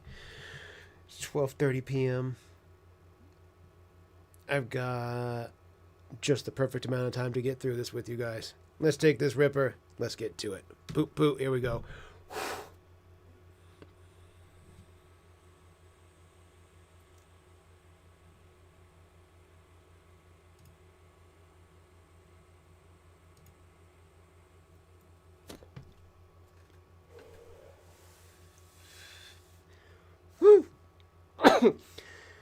Let's get to it, ladies and gentlemen. Woo. During the middle of August 2017, Christine wrote many tweets on the social media site Twitter, mentioning and referencing the animated series My Little Pony and its voice actors, still expressing joy and love for all in the aftermath of her attendance at the BronyCon convention. You guys do a lot of nice stuff for me. I appreciate you guys. Just so you all know, you guys are really, really sweet to me. I appreciate it very, very much. On the 16th, in response to a tweet concerning voice actress Tabitha St. Germain blocking Chris on the site, St. Germain replied that she blocked Chris not because of her, but because of the cloud of trolls which followed her, calling the practice parasitic behavior. In response, Christine, using her Nightstar2891 account, replied to Tabitha via a long string of tweets, saying that after being trolled for years, she learned to not take their words to heart and keep them out of her mind. She added that at BronyCon, she was allowed to express herself with kindness and managed to receive some advice regarding the trolls from the voice actresses she met. She revealed that coming out as the lesbian trans woman resulted in her being kind to herself more and had learned to be unfazed by the trolls. Chris wrote that she wouldn't ask Tabitha to unblock her main account, but would like to have the opportunity to connect every now and then, with a chance to perhaps earn her trust as a friend. Tabitha St. Germain soon also blocked Chris's Nightstar account. On August 18th, Christine wrote on Patreon that new printed Sonichu comic books meant to be delivered to her paying patrons had arrived at her house, but she was unable to ship them yet since funds were low because she had gone to BronyCon. She informed her supporters that it could take around 2 weeks for the comics to be sent. The next day, she became a patron for My Little Pony voice actress Michelle Kreber. At this point, it was around a week since the Unite the Right rally was held in Charlottesville, a gathering of white supremacists and neo-Nazis. Possibly on August 20th, Chris attended a church service while still wearing her pony ears and unicorn horn from her time at BronyCon. Her outfit apparently upset some parishioners, and after she came back home, she wrote a letter aimed at Kathy Weseluck, voice actress from My Little Pony, whom she met at the convention. Chris took a picture of the letter and posted it on Twitter, mentioning the voice actress and asking for her advice regarding the church incident. "I've had a day that started out happy and delightful. I felt like donning my pony ears and unicorn horn and tail to my church today. I've made a lot of people smile, and it was as normal as could be, with my sharing the joys from Sounds like it was totally fucking normal, Chris. BronyCon 2017. That's what I would write in my journal if I kept one too. My day was super normal. I wore giant cat ears and a dildo on my forehead to church. It was a great day. Then later, during a Bible verse reading, my church friend suddenly burst out in tears. I felt along with her. The hate bout in Charlottesville, Virginia last weekend. Then, My pastoral consoler, who was part of the choir this week, hands me a note. Please remove your headgear. It's reminding us of Nazis. Specifically, the not Nazi jesters who mocked the haters. I felt utter shock. I removed my headgear and I tensed up, fanning myself with the program as I was feeling hot. I ended up closing myself and breaking out in tears myself, being forced to remove what made me and most other people smile, feeling like not being able to calm a post-about-it crowd. The empathy for my friend and not being able to make her smile just about killed my mood. I sat there, fanning myself with my right, gripping the bench and paralyzed. I stayed a while longer. Then I left during the collection with the plates. I took a rest and some Valium after I got back home. I feel some recovered, but feel some mild headache now. Have y'all ever heard such a thing?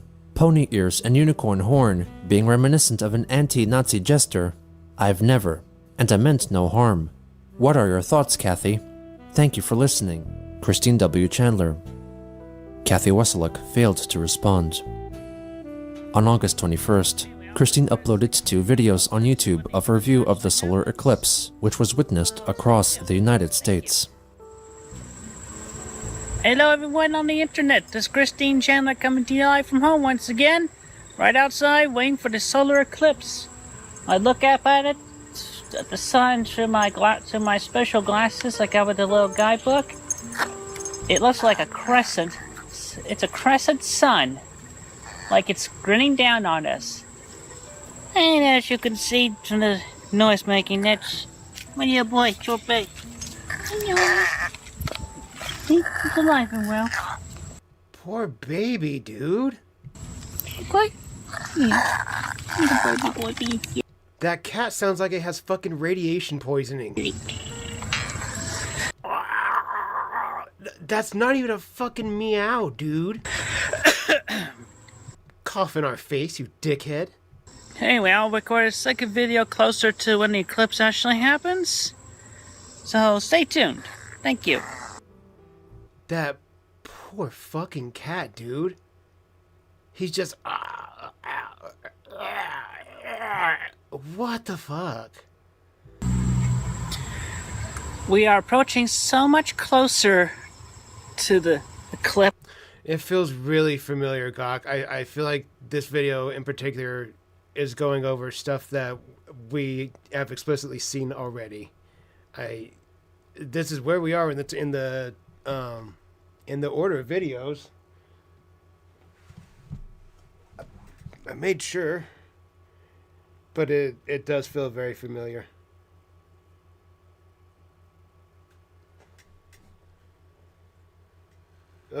Give me 1 second, guys.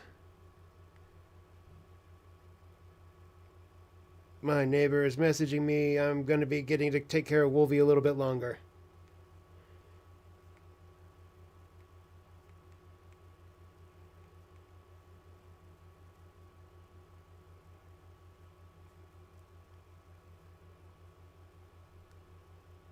There we go.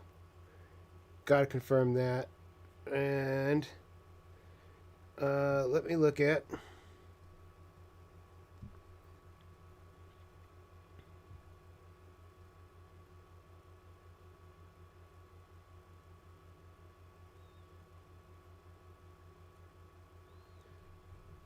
Okay, LX.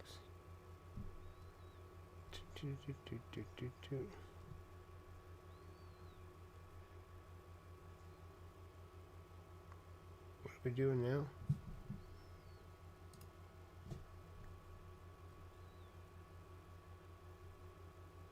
Yeah. Yeah, we...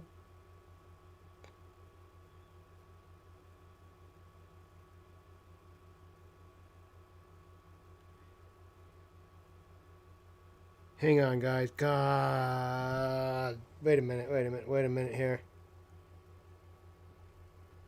Wait, this is 57.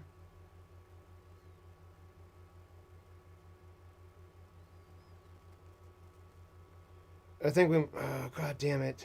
No, I didn't. I did the right one.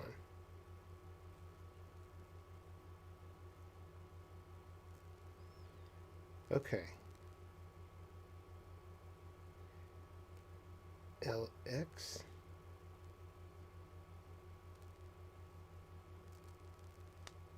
Okay. LX.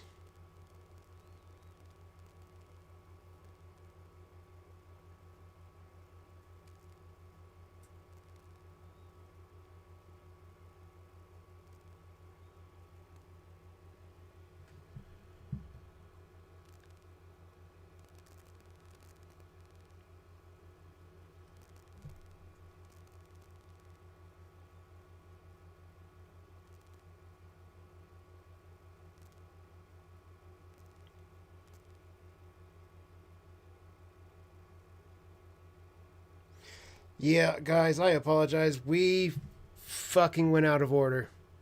I went back too far. Hang on, because we're only 5 minutes into this, I'm going to go to the correct episode that we're supposed to be on. I'm so fucking sorry. God damn it. Hang on, guys. Fuck. That's why that first one felt so familiar. It's because we've seen it. Because I put part 56 and 57 on there, and we're at part 62 and 3 is what we should have done. So that's my fault. Because of that, we'll do 62 today. Since, god damn it, we left off at episode 61 last week. I'm so fucking sorry, guys. My bad. My bad.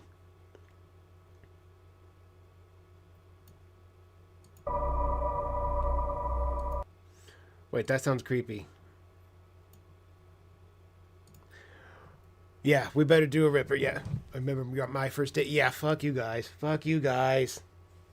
God damn it. I feel like I've done this before, too. I feel like I've done this specific thing. That's okay. We could take a ripper. Nothing that a quick ripper for a reset won't fix. No big deal. Okay. All right, let's catch a ripper. Reset. We'll do it again. Here we go. Poop poop. Let's get it, guys.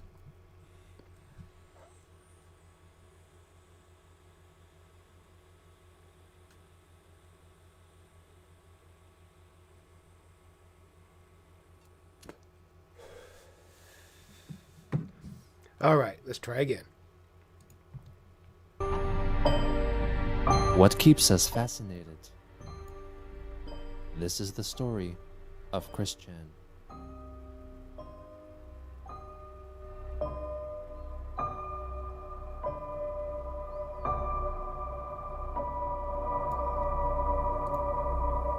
I wonder if that audio, if that bell, like having that weird deteriorating sound, if that's symbolism for Chris's deteriorating mental state.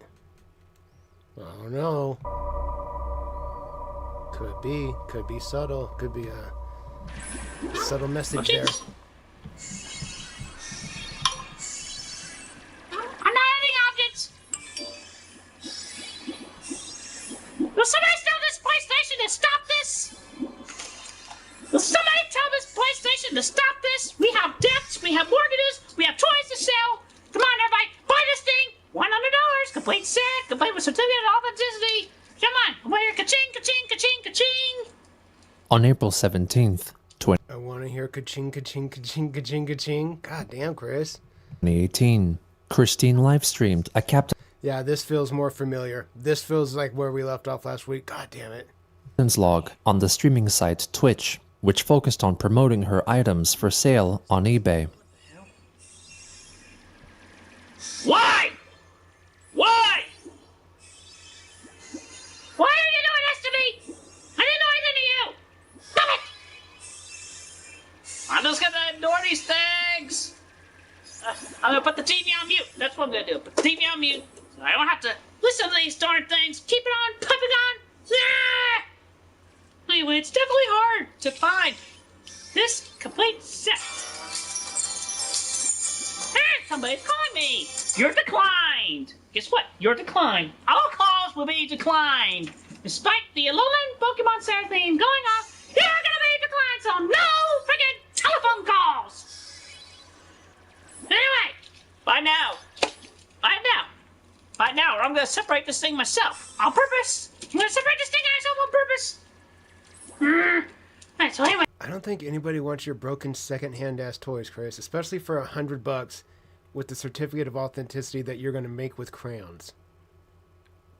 I don't see the value. I don't see where $100 is. I just don't see it happening, Chris. I don't know. Call me crazy. Call me crazy. Anyway, you're buying that. You're going on to eBay and you're buying that, and I'm not listening to phone calls. I told you no phone calls.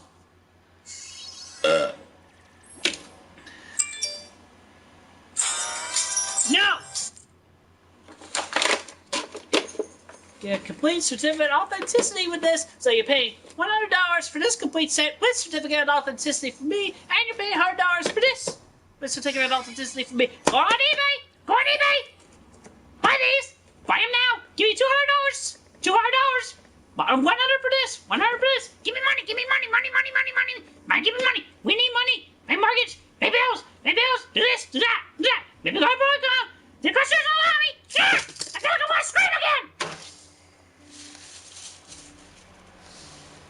I'm gonna go collect all that. I can pay bills so I can help my mother around here so she can afford to get her broken teeth removed. You're okay, I love you. I'll tell you what, folks, here's a guest star. Here's Mr. Polo. So cutie Polo. Oh, Mr. Polo. He's a little potty boy. No calls. Say bye-bye to folks. Bye-bye, folks. Bye-bye, folks. I'm Mr. Polo. I feel like that cat fucking hates you. Oh, look who else we have here. Really sure that one hates you. For sure. The one with radiation poisoning. I feel bad for that cat. Look at this little boy. Look at this little kitty boy. In our family, we have lots of support. I don't know, dude. It doesn't look like it likes you very much. You sure, buddy? I don't know if when cats are loving with you, I don't know if they're doing this, like trying to get away from you. I don't know if that's how they express their love. I'm not sure. I don't think it is. Sure, buddy. I let you go. See here. Everybody gets attention around here. Everybody gets attention.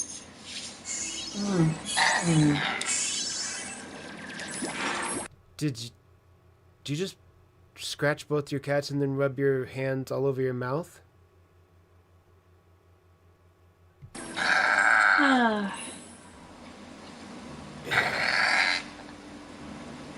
Is that the cat? I'm streaming.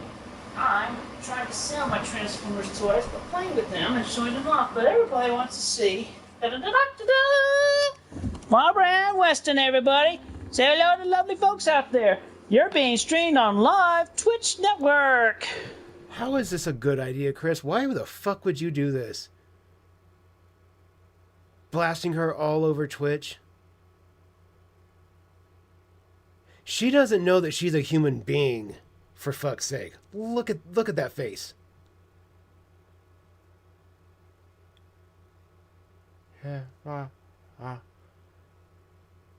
That face right there, that face is getting a new...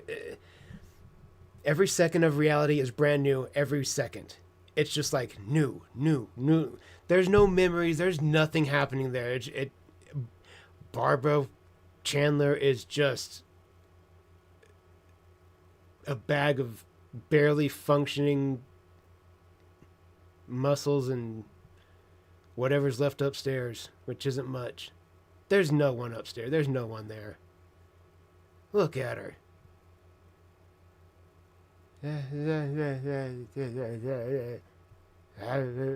Can't understand a fucking word she says. She doesn't know what's going on.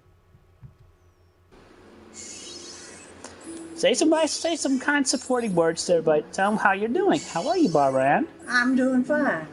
So what's She don't have a fucking clue what you want, Chris. going on with you, huh? Everybody wants to know. You're the big interview talk. Talk what's on your mind. Chris, it's really difficult to put people on the spot like this, especially somebody that clearly has Alzheimer's, does not even know who or what they are, does not know their name. There is not a coherent brain cell in her mind left at that point. Look at those eyes, dude. It might be a little mean, but nothing's there. And you're just going to put the camera in her face. Talk, this is your interview. Talk. That's fucking hard to do. It's hard to be on camera and just yap. You have to learn to do it. It takes a little time, Chris. You dickhead. Put your mom on this shit, you fucking idiot. Your mom, of all people. Wrestling. What? What the hell is wrestling? Talk what's on your mind. I'm resting. And what are you doing with yourself? I'm entertaining myself.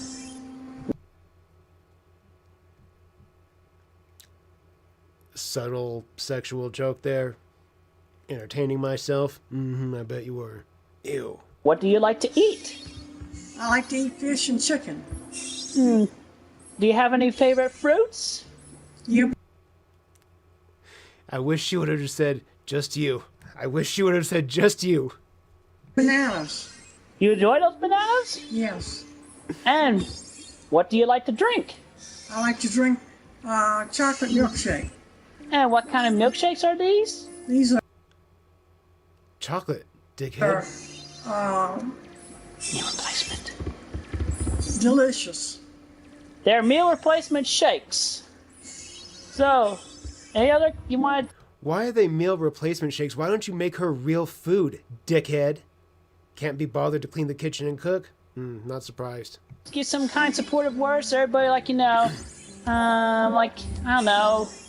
Y'all do well, y'all do good, learn well, be educated and everything, that sort of thing. Give us some wisdom. I don't know any right now. Clearly, Barb, clearly. Come on, you have a lot of wisdom in your head. What are you doing to me? Be smart. Dude, I feel like shit was already happening. Look at this. The way they interact with each other, Chris is so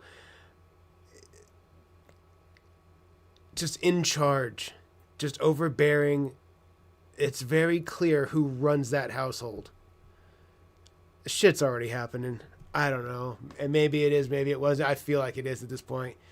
They just have a really, really strange dynamic already. At this point in the videos, the shit's already looking weird to me. Act smart. That's all. Okay. Act smart. Thank you, Mom. Love you. Love you. Give us a hug. Give me a hug. Show me a hug. Give it. Come on, both. Dude, that fucking piano music makes this so fucking... Okay, let me go. Oh, It makes me really uncomfortable. turn me loose, what? I'm thirsty. Come on. Just say it once. Turn me loose. Turn me loose right now. Chris, why do you want her to say that? Dude, that's fucking weird. What the fuck? You're supposed to say turn me loose, you silly goose. Turn me loose, you silly goose. This is straight up predator behavior. 100%. I said, say let me loose, you silly goose. That's how that's coming across right there. It comes across like, say it right, or you know what's gonna happen, bitch. That's how it's coming across. You used to do that more flirtingly. Anyway. I rest my case. I rest my case. There you go, people. Barbara and Justin Chandler, folks. That was our live on this show, and you will not see her again from the live streaming. Yeah, so. I didn't realize you were wearing a jean skirt, Chris. Jesus Christ. Abusing your Alzheimer's riddled mother while wearing a jean skirt.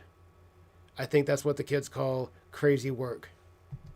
Oh, there you go. You saw my mom? Now go on to my eBay shop and buy the toys. Help us! Help us! No. Oh, yes.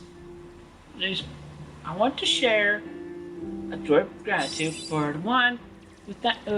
Thank you for buying this ring. Thank you for buying this ring. You paid me some money there, but we still need a lot more money. We have a hefty go to get to.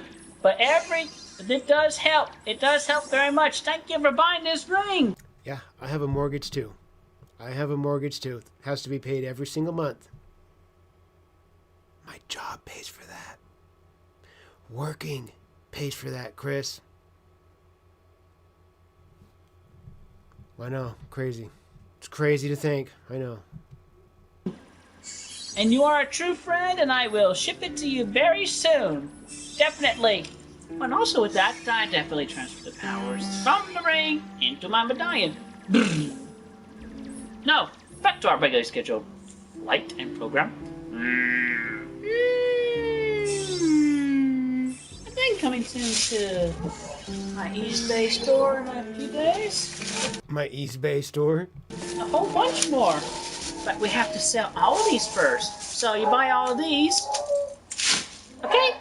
So, go to my eBay shop. Dude, go tend to the dogs. Dude, something's clearly up with them. Go see what's up. I'm gonna end this streaming very shortly.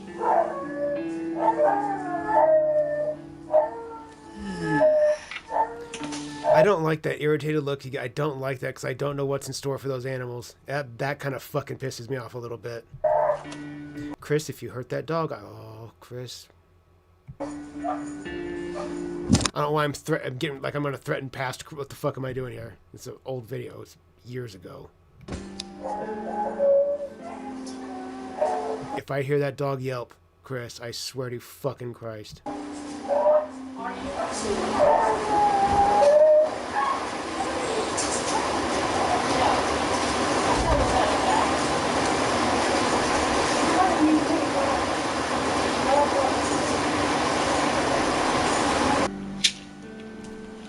Come on. I can't tell what he did, but you can hear a couple noises and you can hear him scolding the dog for sure.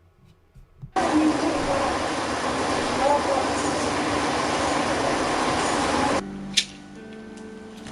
on. Can you help, please? Help us. Help us. Help my family. Help me. Help my mom. Help your own family. It's your mother. Handle it. Fuck, Chris. Pay mortgage. Pay bills. Everything. Work. Get a job. Save up. On my toys. And with certificates of authenticity with each of them. Please. Do it now. Thank you.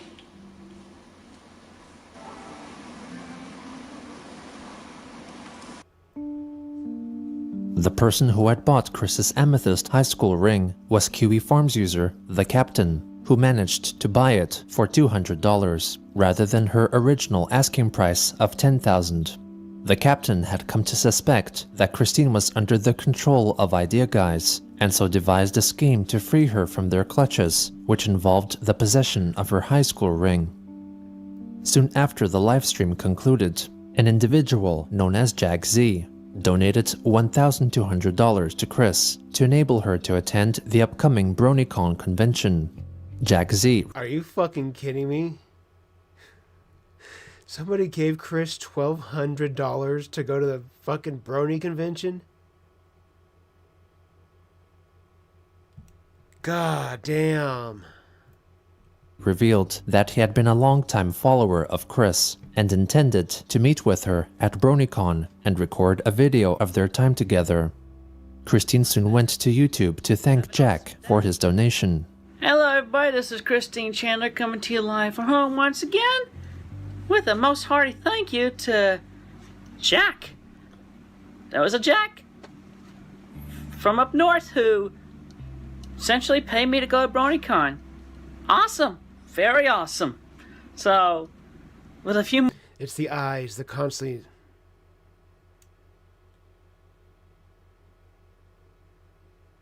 Always changing, just... Ugh. more other arrangements I need to make. Hopefully I will be there this year. So, that's awesome news. Thank you, Jack. And we're aside from that, we're still gonna need as much money as possible to help us with the bills around here and the mortgage. You got an influx of $1,200 and you're still fucking asking?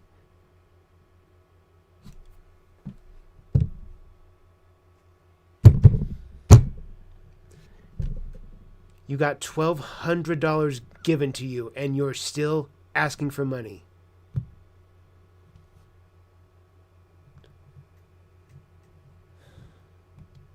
And everything, but so That is fantastic, Dragon.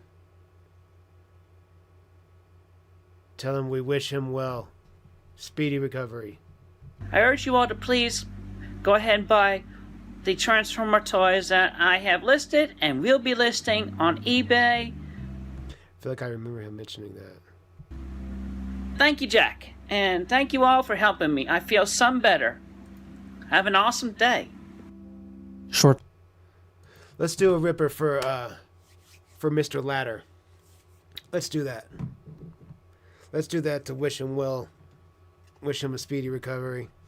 Hope everything goes back to or is repaired that needs to be repaired, or is whatever needed to be done is done. Here's hoping, like I said, speedy recovery. Here's to Chaos's Ladder. Let's get it.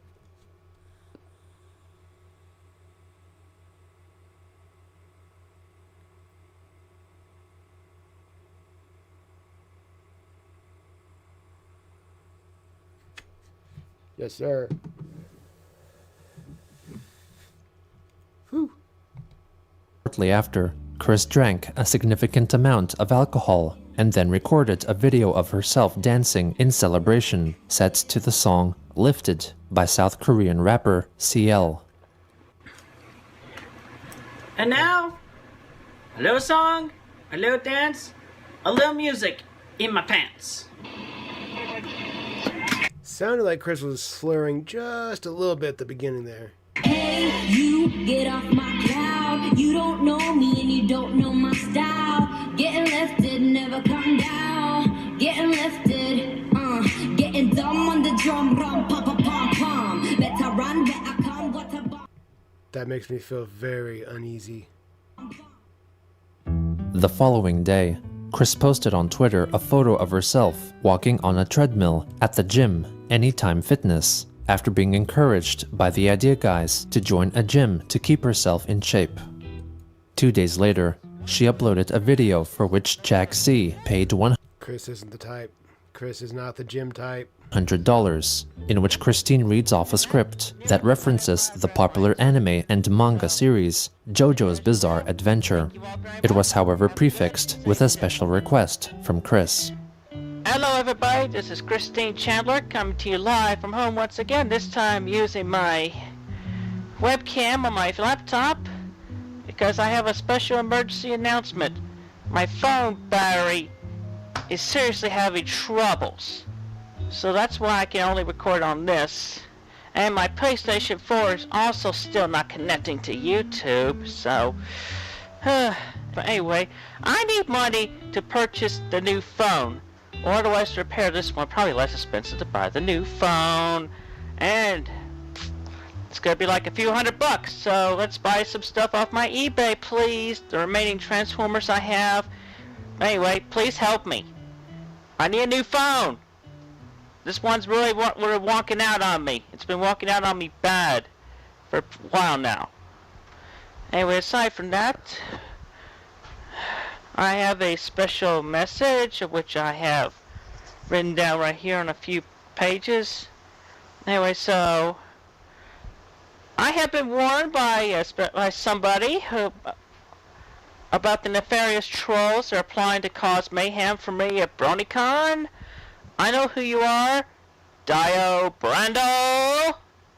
I know that you are trying to use your stand power the world to screw things up for me and my true and honest fan base at BronyCon. You'll never win, Dio. Sanchi will be in all of our hearts. Show the love. Spread the love. Fuck you, Dio Brando. Aha! We know who you are, you bastard. Anyway, so there's that message to Dio Brando! And in case you haven't noticed yet, yep, this is a new shirt I just got from Goodwill recently. Also, these these slacks, light gray. Okay? Yep. So, there's a new outfit for me, this fugly green sweater and track pants. So, take that as you will. Thank you all very much. Have a good, safe day. Out of sight of the public eye, the idea guys were continuing to torment and extort Chris through various means, mainly threatening to harm Sonichus and other individuals in Quickville's dimension unless she carried out demeaning or harmful tasks, such as recording herself slapping herself.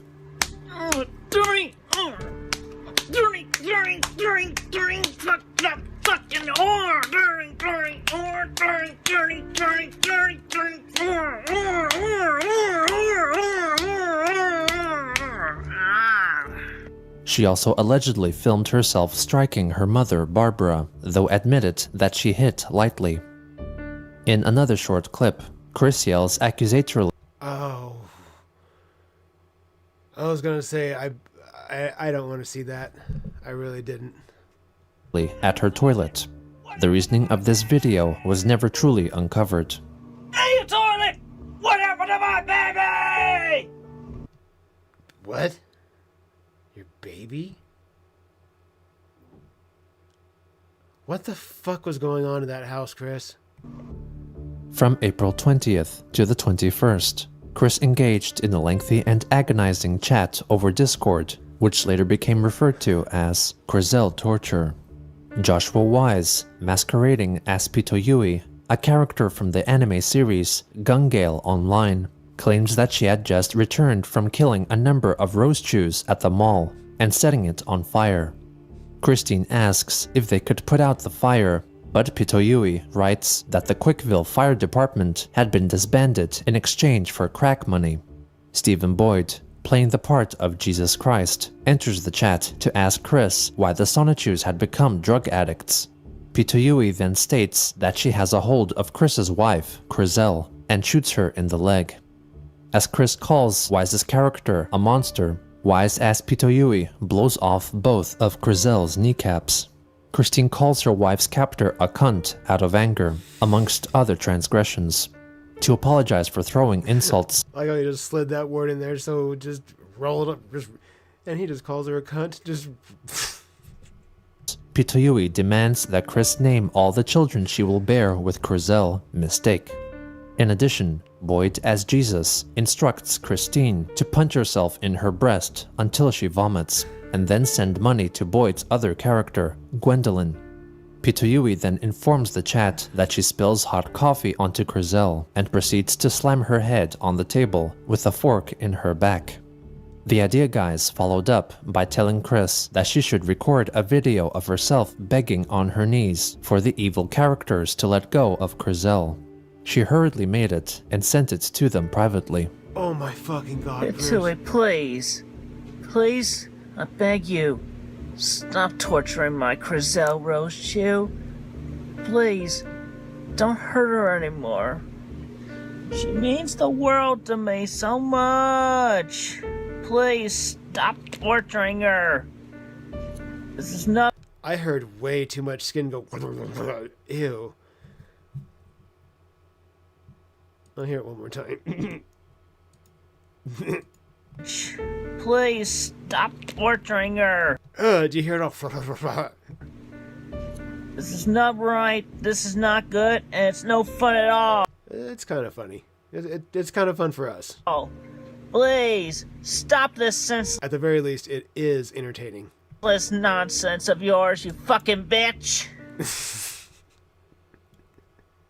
This senseless nonsense. You make me so angry and upset. Why you gotta do this? Chris, you sound like you're taking it up the butt right now. Why you gotta do this? You make me so angry and upset. Why you gotta do this? Why you gotta do this? See? Not right. This is not good. I rest my case again. Nobody approves of this. Nobody approves of you doing all this senseless murdering and her torturing and killing. Now please, stop torturing Crizel. Now, I beg you. Upon reviewing the This is so dumb. video, Joshua Wise states that Christine was too monotone in her delivery and demanded that she make a better begging video, which she promptly delivered as well. It's too late. Stop torturing Chriselle, Patui, please. I beg you. Stop it. This is about cartoons, Chris. You did this over fucking cartoons.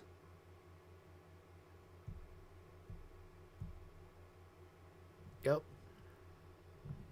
Really taking me off, and you're making me more upset. Stop torturing my honey. She means the world to me. Please, stop us.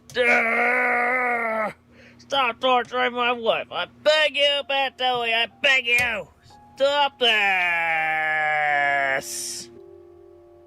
After watching the second plea video, Wise, still playing as Pitoyui, criticizes Chris for mispronouncing her name and tells her to make yet another video.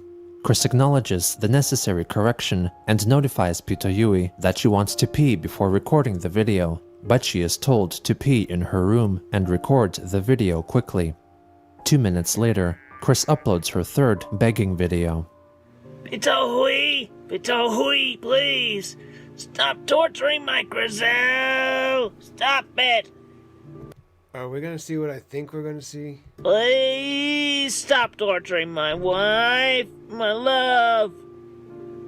Pitohui, please stop it.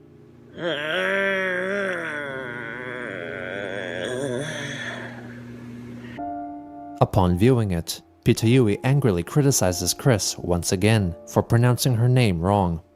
Chris then made one final plea video. Pitohui, Chriselle is my honey. I love her. Chriselle is my honey love. Stop torturing her.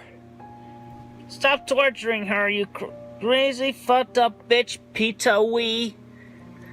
Chriselle, I love you, honey. I love you, Chriselle. I love you. That one makes me feel really, really uncomfortable. Hearing Chris say I love you? Ugh. I love you. Huh. Pitohui, Ugh. please stop torturing my honey.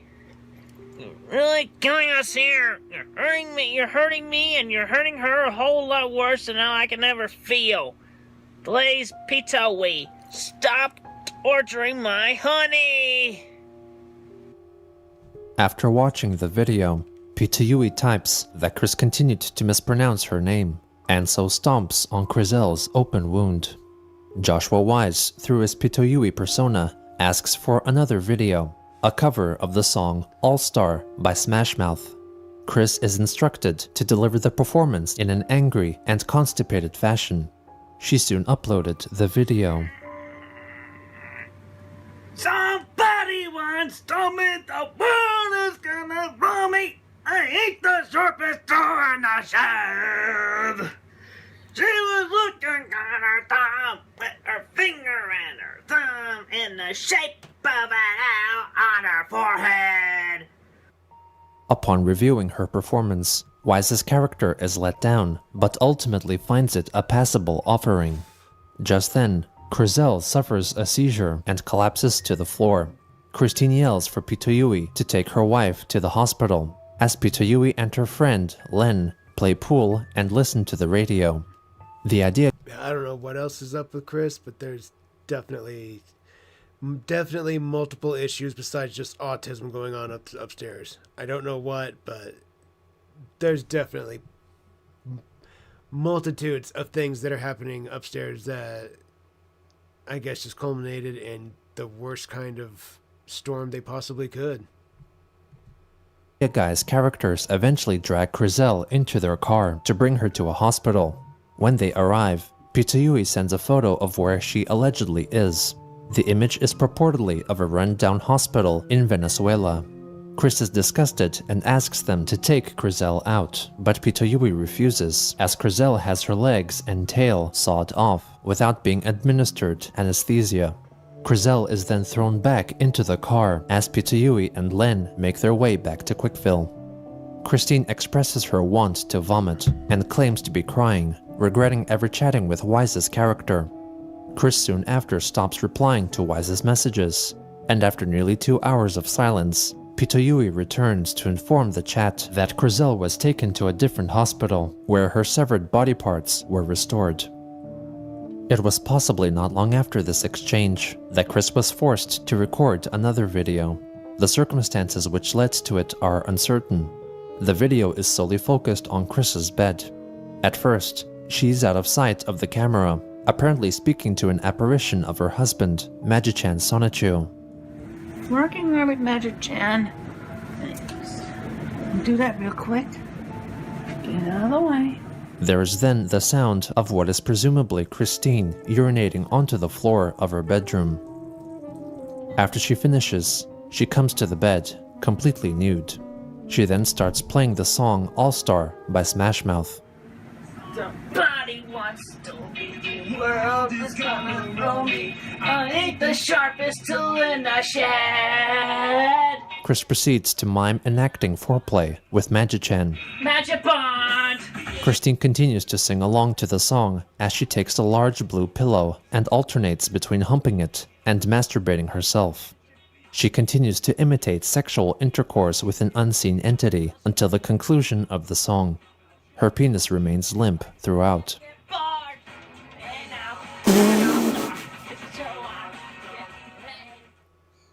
On April 21st, the Idea Guys forced Chris to make a public YouTube video in which she apologizes for badly affecting.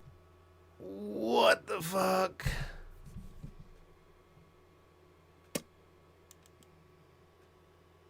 Did you guys think you were going to learn all that stuff today? Because I didn't. Nope. I didn't have a clue that we were going to learn that today.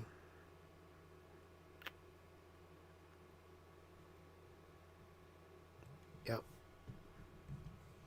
The image of some fandoms. And I have a very special announcement.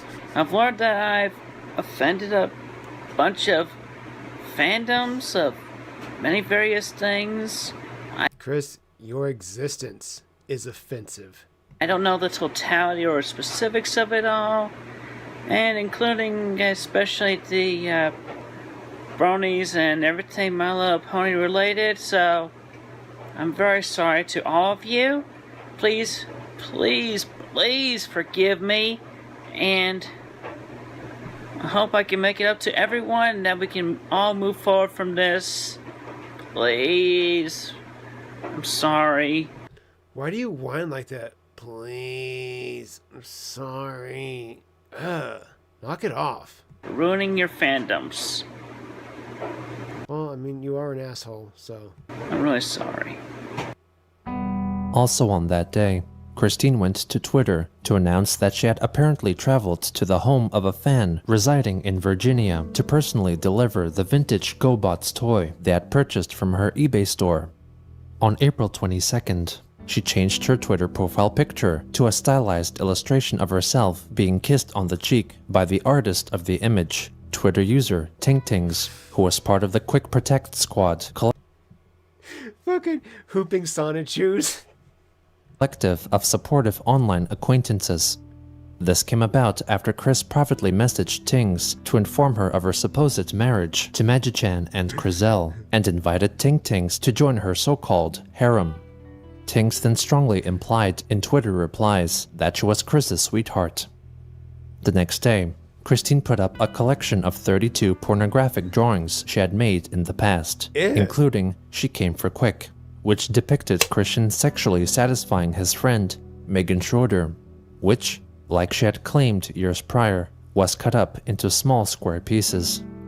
The background of the preview image was a collage that featured photos and drawings of Chris committing sexually suggestive acts, all presumably taken from the quickie.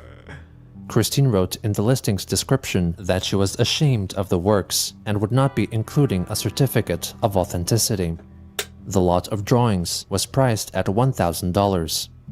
She elaborated on Twitter that she wanted the collection to be sold within 4 days because there was a bill collector after her. However, the listing was removed by eBay for featuring pornographic imagery. On April 24th, Jack Z's real name and personal information was leaked on the Kiwi forums. To combat this, Chris wrote on Facebook in an effort to mislead the trolls by providing a false real name and location for Jack Z. Later that day, to increase funding for her various financial needs, Christine proposed some incentives on Twitter. "Everyone, pull yourselves together if y'all want to see another house tour video. $200 directly to my PayPal gets y'all the house tour, inside and outside. No negotiations on the price. Anyone living locally to me in Virginia or visiting in Charlottesville, I'll give y'all BJs for money too. Serious." Twitter user TingTings later privately messaged Chris about her prostitution posts, asking if she was serious about the offer, with Christine replying that she was. Other users of the Kiwi forums shared their private messages with Chris regarding the prostitution proposition. She revealed that she considered herself a beginner at giving blowjobs, having apparently practiced on her boyfriend, but was willing to learn and adapt further. She set a blowjob at a price of $50 and the prospect of anal sex at $100. Soon after, Lucas, a Twitter user, asked Chris to relist the lot of porn drawings on eBay, claiming he was willing to purchase it for $1,000. Christine wrote that she could not do that as it violated terms of service. However, the two managed to organize a trade, as the drawings were relisted specifically for the Twitter user to purchase, which he did, paying the total asking price. Lucas paid for the Jesus Christ.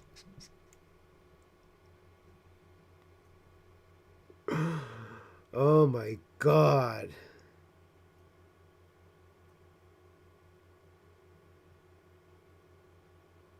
Sometimes you just hear stuff and you just gotta process it. Just gotta think about it for a minute.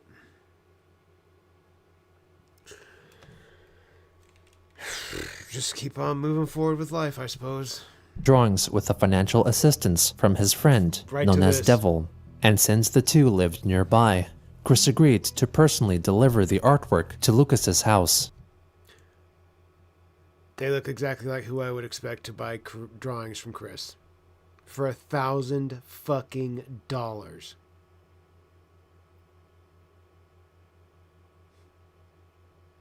Dude.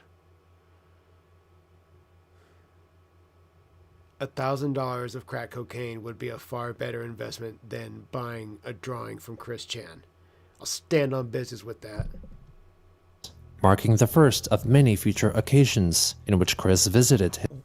The eyebrows, dude. It's the eyebrows for me. On Chris's right side, left of our screen, gray sweatshirt. What is up with those eyebrows? Those can't possibly be real. If they are, wow, you have fucking crazy genetics.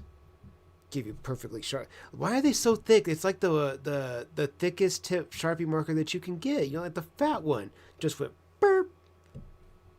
Ridiculous. His home without his parents' knowledge. It was possibly at around this time that Kiwi Farms user, The Captain, received Christine's amethyst high school ring. It was accompanied by a single-page comic, later named Sonichu Special 5, which depicts Chris initially transferring 99.9% of the ring's power to her Sonichu medallion, and then passing it over to the Captain for safekeeping.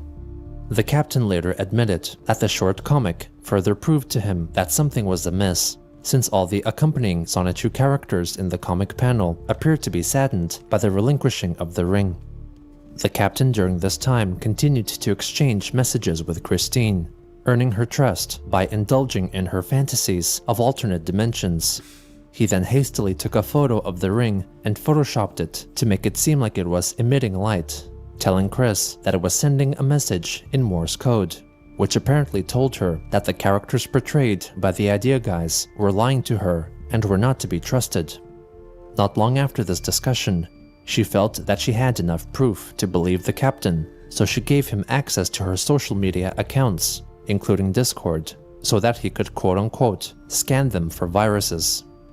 Upon reading through chats on Discord, the captain was appalled by the idea guy's manipulative tactics, which by this point resulted in them extorting from Chris around $6,000 worth of items, gift cards, and direct transactions.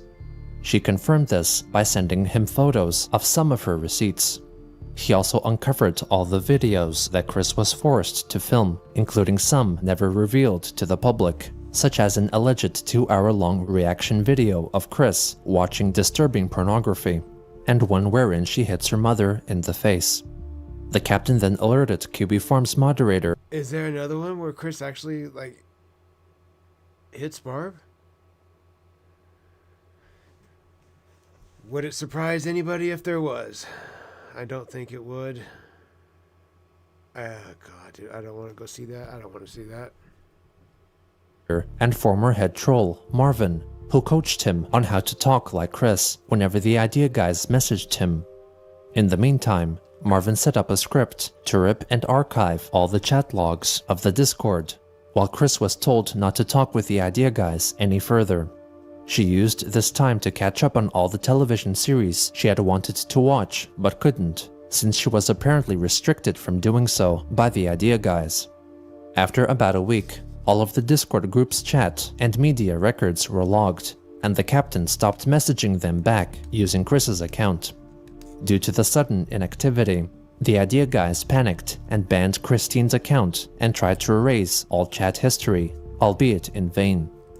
During this time, Joshua Moon, or Null, the administrator of the QB Farms, was notified of the recent revelations regarding the idea guys. Null contacted the sheriff of Greene County regarding the extortion, but he declined to take action, apparently notifying Moon that what Christine did with her money was her own choice. Chris's pastoral counselor, Rocky Shoemaker, also learned of her ordeal, but instead of contacting the police, recommended that Chris be placed in an assisted living home. Null then drafted a report to the FBI's Internet Crime Complaint Center, since the extortion took place across state lines. Chris later printed and submitted the report herself to the sheriff's office, but evidently no action against the idea guys was ever taken. In addition, Null tried calling the parents of Joshua Wise and Stephen Boyd, but the two seemingly did not receive negative repercussions. As a result of the actions of Null, Marvin, and the captain, the idea guys ceased all communication with Christine, apart from 1 or 2 failed attempts to reconnect with her. The 3 members of the QB Farms, who soon became referred to as the Guard Dogs, effectively earned Christine's trust and began messaging with her on a near-daily basis. On April 27th, Brian Shickley, the artist who made the Christian prequel comic, announced a so-called mean art contest, asking his fans to draw him in unkind ways, with the meanest entry winning a prize of $50. Christine soon entered the competition with a drawing of Shickley's face accompanied by a poem. Brian, the sexy Shrek-like vampire with messy hair. There is a unique charm that really gives you great Shrek-like vampire? What the fuck does that even mean? flair. Come on over and tousle my quills, and maybe my shock therapy will cure your ills. One that brings out repressed urges. You are the man with the surges. Chris ultimately failed to make it to the final stage of the competition. Also, toward the end of April, Christine wrote several tweets replying to comedian Kevin James, complimenting his appearance. She then went to YouTube to like the music video for the Polish song Dawaj na ring by Pudzian Band, solely consisting of clips and pictures of World's Strongest Man title holder and mixed martial artist Mariusz Pudzianowski. That guy's a monster.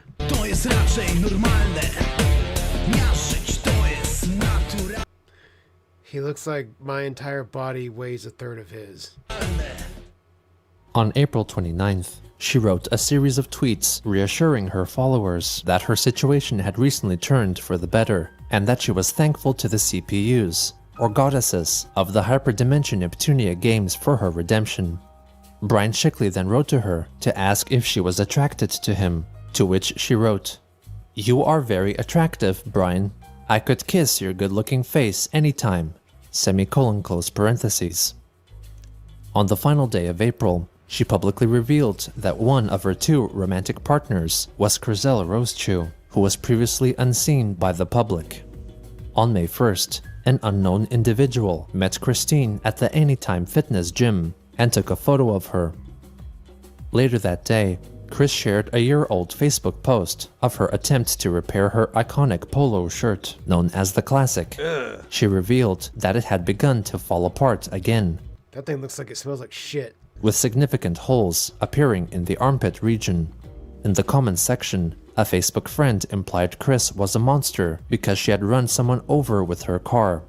The friend was promptly blocked because of her insults. Chris then suggested that she should go to the gym and lose some weight.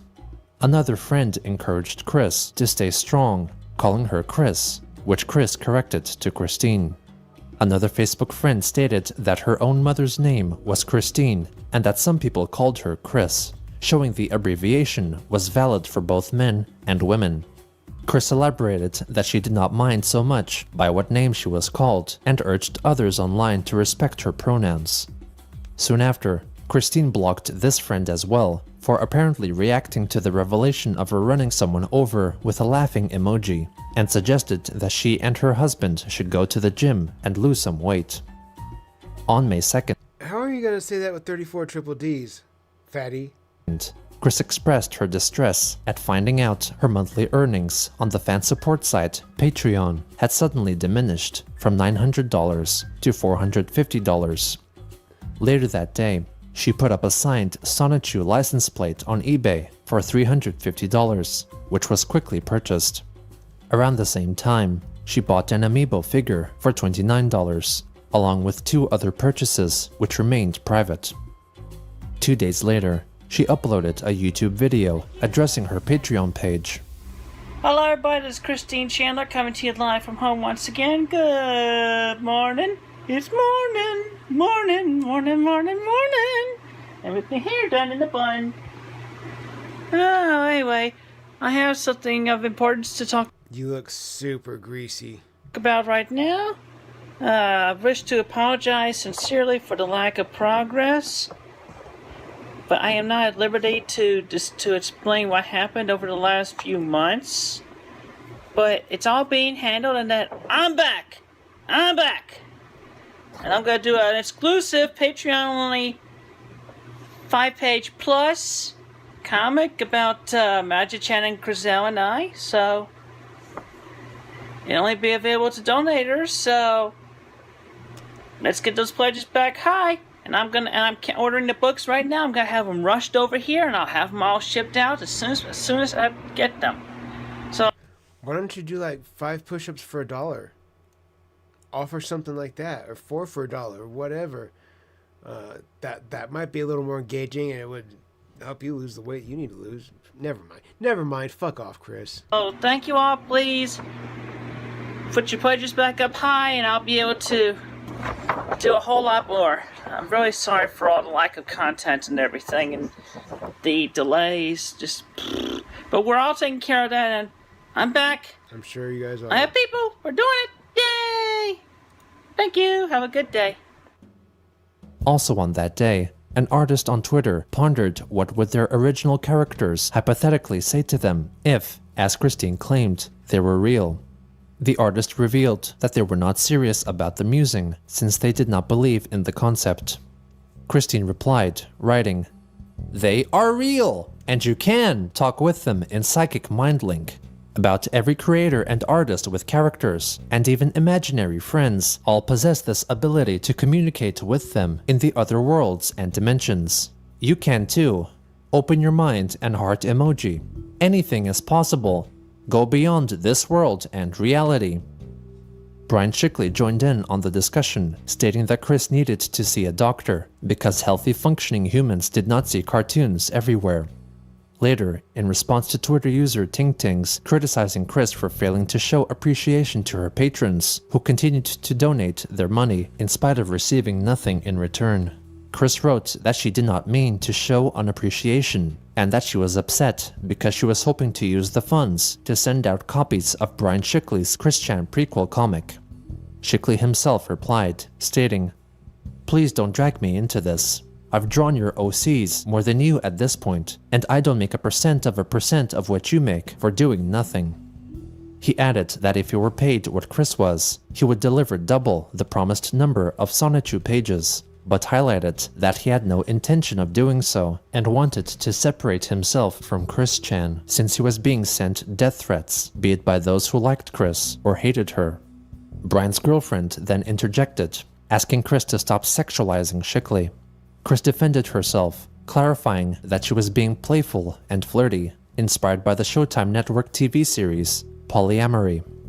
Also on that day, TingTings, who was part of the Quick Protect squad of Chris Chan fans, messaged Christine, telling her that she feared the Kiwi Farms were about to reveal her personal information and wanted to move away from being so close to Chris's activities.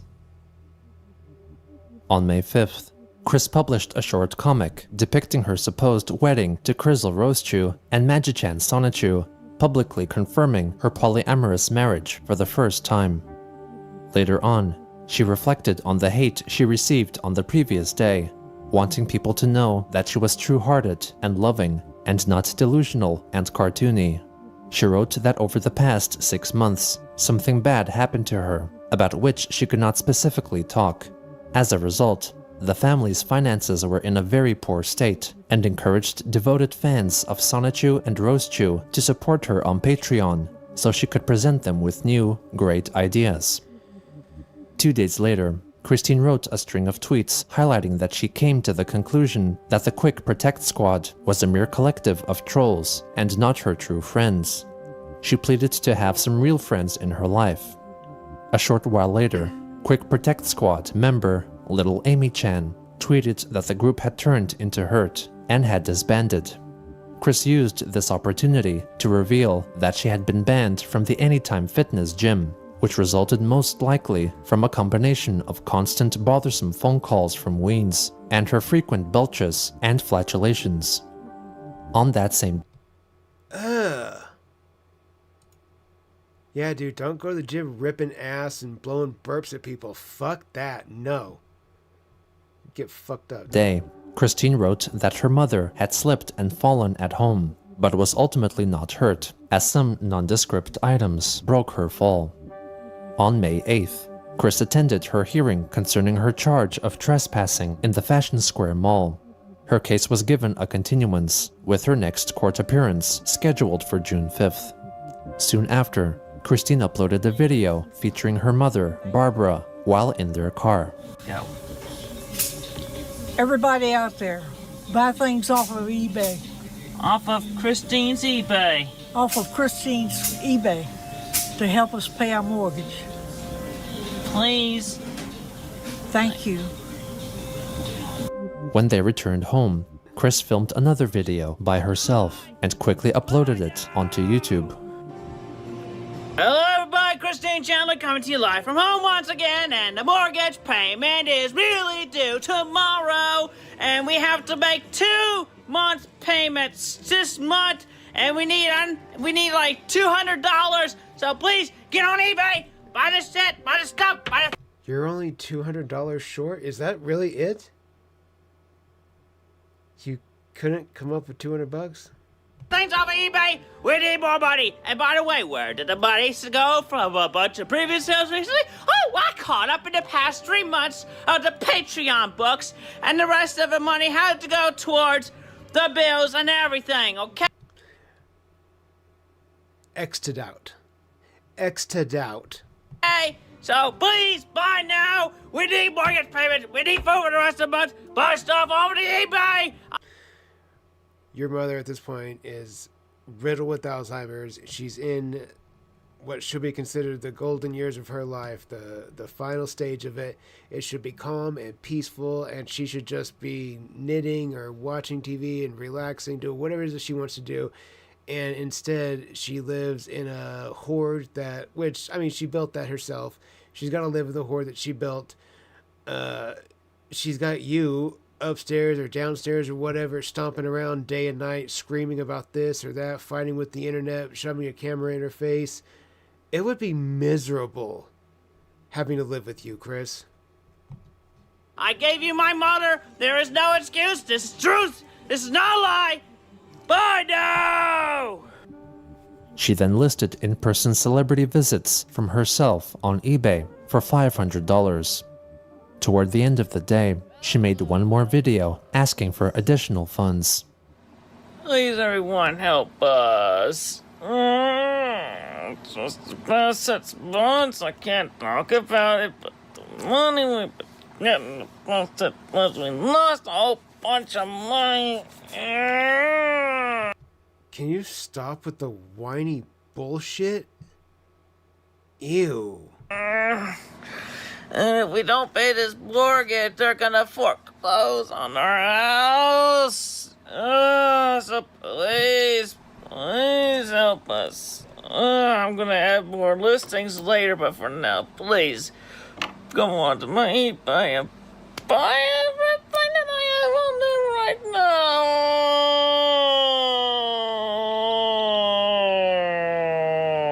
Please help us, help us, help us. In the aftermath of the Idea Guys saga, Christine was left in a dire financial situation. Desperate to meet obligations, she lashed out at her real-life surroundings, which all too often were unkind to her. Unlike the interdimensional world she had come to accept through the Idea Guys. While they no longer actively influenced her, they imprinted onto her a seemingly tangible world where Chris had true control, influence, and love. A magical escape, too alluring to let go.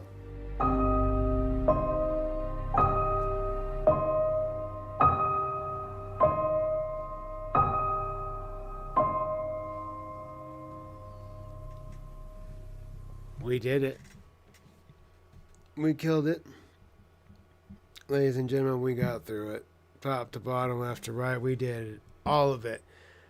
We did one of the wrong episodes and like 5 minutes of a second wrong episode, but we did get one of the right episodes today. That's okay. That just means that next week we'll do episodes 63, 64, and 5 and 6, 7 and 8, 9 and 70, so on and so forth, etc., etc. We will get through it. We are so close to the end. We're at the just last little bitty stretch of it. I love it. We have made tons of progress with this, but guys, regardless, thank you for doing that with me. Thank you for writing that out with me, hanging out on the stream with me. I appreciate all the love and support from each and every single one of you. We're going to wrap it up here. We're going to call it a stream, and as always, we will take it out on a ripper. Back on tomorrow? No, sir, I'm not. I only stream Mondays for Christory and Friday and Saturday evenings. Tomorrow there will be video. There will be videos out Tuesday, Wednesday, and Thursday for members. Those videos will be available Wednesday, Thursday, and Friday for public. But yes, I will be back live and in person Friday evening, as I always am. We'll be here. That being said, we'll take the stream out on a ripper. If you guys want to come follow me on TikTok, I'm your favorite SA1020. Come follow me over there, see what I'm doing, work out with me, do all that good business. We're going to call this bitch a stream. Let's take this ripper. Let's go, guys. Come on. Poop, poop. Let's do it.